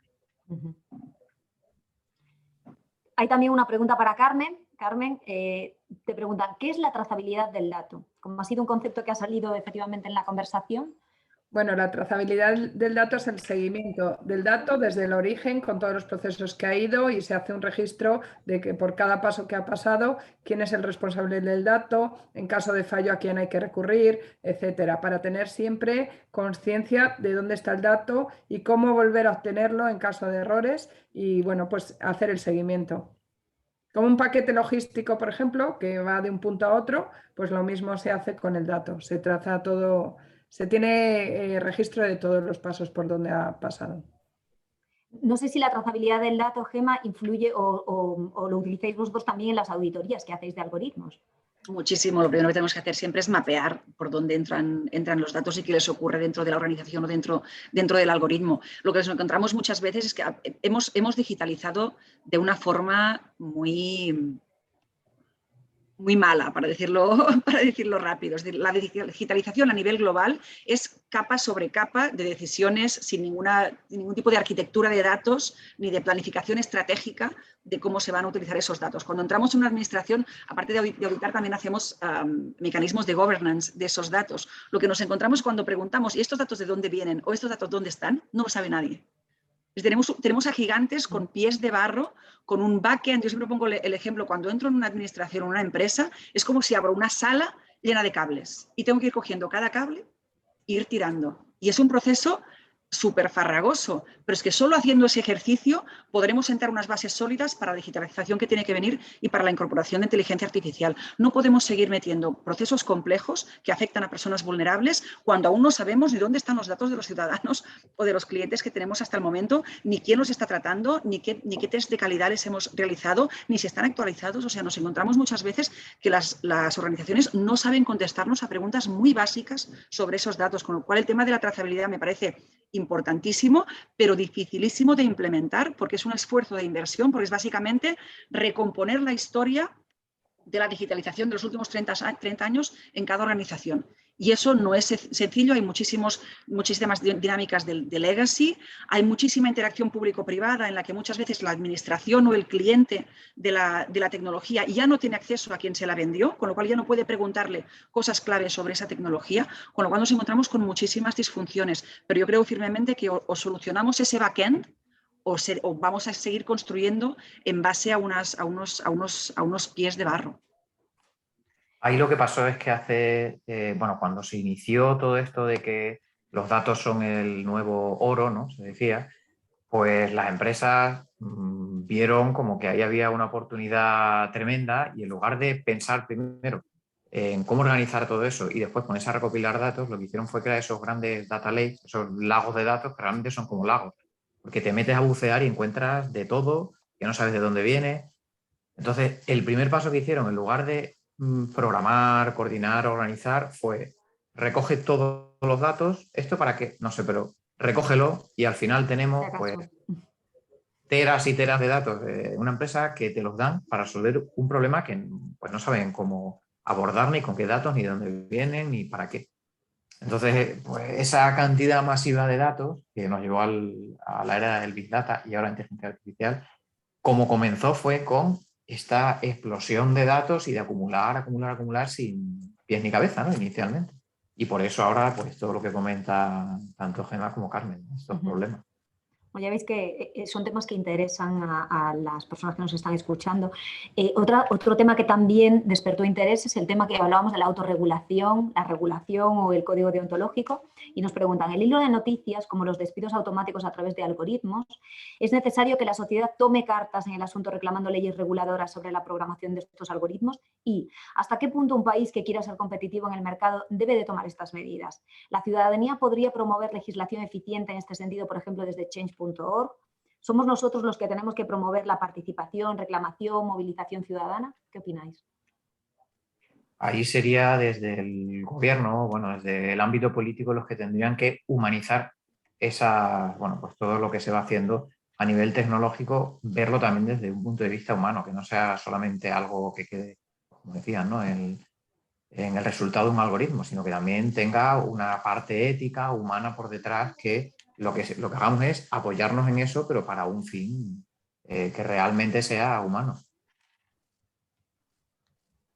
Yo creo que me temo que sí que nos toca a la sociedad civil jugar un papel importante. Nosotros en Éticas somos fundación como forma legal porque queremos tocar los tres palos que hacen que el cambio ocurra, ¿no? Los tres palos son la sociedad y hacemos investigación y diseminación de resultados para que la sociedad se vea más empoderada para abordar temas tecnológicos. Hacemos temas de policy, apoyar a gobiernos a regular mejor y a sacar mejores políticas alrededor de la inteligencia artificial. Y tenemos también una parte de mercado, que también es importantísimo. Esa suma de sociedad civil más espacio político más mercado es el que hace que el cambio pase. Y es donde tenemos la consultoría, que lo que hace son servicios donde solucionamos los problemas de los demás, ¿no? Y hacemos servicios específicos como esos oversight mechanisms o la auditoría algorítmica. Hay que tocar los tres palos. Pero es verdad, hay muchos discursos muchas veces lo que dicen es que el ciudadano tenemos que saber más y empoderarnos más para defendernos mejor. Mira, a mí cuando entro a una farmacia nadie me pide la licenciatura de química para comprarme algo que no me mate. Cuando entro a un supermercado nadie me pide ser nutricionista para comprar algo que sea consumible, que sea apto para el consumo humano. ¿Por qué en tecnología se me pide que sea yo el que cree los mecanismos, ¿no? Creo que es una demanda injusta, con lo cual la pregunta iba muy bien encaminada. La sociedad civil lo que tenemos que hacer es exigir que quien nos tiene que proteger, que son las instituciones del Estado, tengan los mecanismos para hacerlo y que esas instituciones del Estado desarrollen esa capacidad de anticipación estratégica de problemas para hacer políticas antes de que los ciudadanos sintamos los efectos negativos de esas nuevas dinámicas, en este caso tecnológicas. Yo creo que la pelota más grande está encima de las administraciones, porque es el encargo que les hemos hecho como sociedad civil organizada. Al final es lo que son, ¿no?, representantes de la población. Creo que el mercado también tiene un papel muy importante y para mí es un placer trabajar con empresas muy punteras que creen que eso es importante, que creen que la ética y la innovación responsable es un valor añadido, pero falta muchísima más iniciativa y falta muchísimo más empuje y falta sobre todo que se cumplan las leyes. Insisto, tenemos leyes y tenemos leyes buenas. En España cualquier algoritmo público debe ser auditado. Pues tenemos a las mujeres víctimas de violencia doméstica siendo su riesgo asignado por un algoritmo, tenemos a los presos en Cataluña que su reincidencia es asignada por un algoritmo, tenemos a los beneficiarios del bono social eléctrico tan de moda ahora, cuyo derecho a tal bono social es asignado por un algoritmo y está denunciado en tribunales, y ninguno de esos ha sido auditado. Es decir, que empiece el propio Estado a cumplir la ley, y creo que eso mandará un mensaje importantísimo al mercado. Tenemos además muchos ejemplos. Yo trabajo desde hace mucho tiempo con la Comisión Europea en el programa Horizonte, lo que se llama el Horizonte 2020, ahora Horizonte Europa, muchísimos millones de euros destinados al sistema productivo europeo. Pues llevamos 10 años trabajando en un sistema de incorporación de la ética en todo el desarrollo tecnológico y hemos conseguido, creo, mandar oleadas de sensibilización al tejido industrial diciendo, si quieres fondos públicos, garantízanos que el uso de los datos y de las tecnologías es un uso responsable. Un mecanismo que hace 10 años éramos puramente voluntarios. Yo creo que escribí el primer Work Package ético ya en 2011, entonces era voluntario hacer tecnología responsable. Hoy ya somos una parte obligatoria de la valoración de esos proyectos que piden financiación pública. Eso se puede incorporar a nivel español, asegurar que en esa oleada de fondos que tienen que venir, asegurar que va solo para aquellos buenos actores que son los mejores técnicamente, pero también los mejores en entender los impactos positivos y negativos de eso que desarrollan. Tenemos muchos ejemplos a nuestro alrededor. Insisto, es falta que nos arremanguemos, y eso lo sabemos hacer, nos arremanguemos y nos pongamos a crear soluciones concretas que sean fácilmente implementables. Carmen. Y yo creo también, como Gemma, que es necesario desde la política que se hagan todas estas definiciones, ¿no?, de lo que está bien y lo que está mal, y que se penalice a aquellas que no cumplan esas legislaciones, ¿no? Yo creo que también que hay un defecto ahí de legislación, que ahora mismo no tenemos legislación que cubra el aspecto de la ética de la inteligencia artificial. También no hay leyes para esto, porque es un campo muy reciente y el derecho va un poco más lento, ¿no? Y yo creo que hace falta también dar un empuje al tema de derecho, también al tema legal, ¿no?, para que todo esto se lleve a cabo de una manera práctica, efectivamente. Muy bien, vamos a ir terminando. Llevamos ya desde las 12, casi 2 horas aquí hablando de inteligencia artificial. Os pediría, como os decía antes, un titular a cada uno de vosotros. Yo voy a dejar el mío porque me ha parecido muy interesante escucharos. Creo que vuestro papel es muy importante en este momento que estamos viviendo, porque es un reto al que nos enfrentamos. Yo creo que es el reto. Hablaba antes Fernando de una revolución y que la revolución siempre provoca cambios. Es muy difícil a veces aceptar los cambios, pero es muy importante vuestro papel divulgador, porque salió muchas veces la palabra educación en vuestras intervenciones, y yo creo que es fundamental que la educación nos va a ayudar a dejar de tener miedo a la tecnología, nos va a dejar de aceptar los mitos o las falsas verdades estas que aparecen por ahí que hacen tanto daño, y al mismo tiempo nos va a ayudar a potenciar el espíritu por aprender más de tecnología e implantarlo, ¿no? Al final el conocimiento y la información es la que nos hace un poco más libres. Entonces me gustaría eso, que cerréis vosotros esta tertulia. Después simplemente yo recordaré la siguiente tertulia, que es la tercera de este proyecto que lidera la Junta de Extremadura y AUPEX. Pero ahora sí, Fernando, me gustaría escuchar qué es lo que concluyes tú y qué mensaje lanzas a la gente que te está escuchando. Bueno, pues sí que es un mensaje esperanzador. Como decía anteriormente, estamos ahora mismo sentando las bases de lo que será la inteligencia artificial más a largo plazo, porque va a estar en nuestras vidas ya de forma continua. Entonces sí que pues, no hay que tener miedo, y lo que hay que hacer es participar en el desarrollo de esta inteligencia artificial desde todos los ámbitos, desde un punto de vista personal, institucional, también la educación, bueno, y hacerlo con positividad y con pensamiento de que puede ir todo a bien, ¿no? Y que se pueden desarrollar proyectos también que sean buenos para nosotros, como los que se hacen con AI4Good, por ejemplo, o para los objetivos para el desarrollo de la sociedad, de la ONU. En todo esto también se trabaja con inteligencia artificial. Entonces, bueno, pues hay que verlo desde un punto de vista positivo y optimista y pensando en que todo evolucionará bien y al final bueno, pues estará en todas nuestras vidas y participaremos en ello. Gracias. Carmen. Sí, yo creo que estamos ya en la era de la revolución industrial, muy cerca está la era de la revolución cognitiva y ahora mismo tenemos que dar esos pasos para asegurar que todo lo que creemos de inteligencia artificial esté regulado, tenga en cuenta al ser humano como bien para protegerle, no solo para que cumplan las leyes éticas y también educarnos a nosotros mismos para que precisamente sepamos lo que se puede hacer y lo que no se puede hacer, ¿no?, en la inteligencia artificial. Muy bien, muchas gracias. Gemma. Yo igual que recordéis dos palabras, justicia algorítmica, que creo que van a marcar los próximos años y en cualquier ámbito en el que hasta ahora la justicia ha sido importante, temas de equidad, redistribución, respeto, en todos esos ámbitos la tecnología va a jugar un papel importantísimo y tendremos que proteger esa justicia en los ámbitos tecnológicos igual que la hemos protegido en los ámbitos no tecnológicos, con lo cual creo que tenemos un reto de activar todo aquello que ya sabemos hacer para que siga funcionando y siga protegiendo de forma efectiva a las personas en entornos también tecnológicos.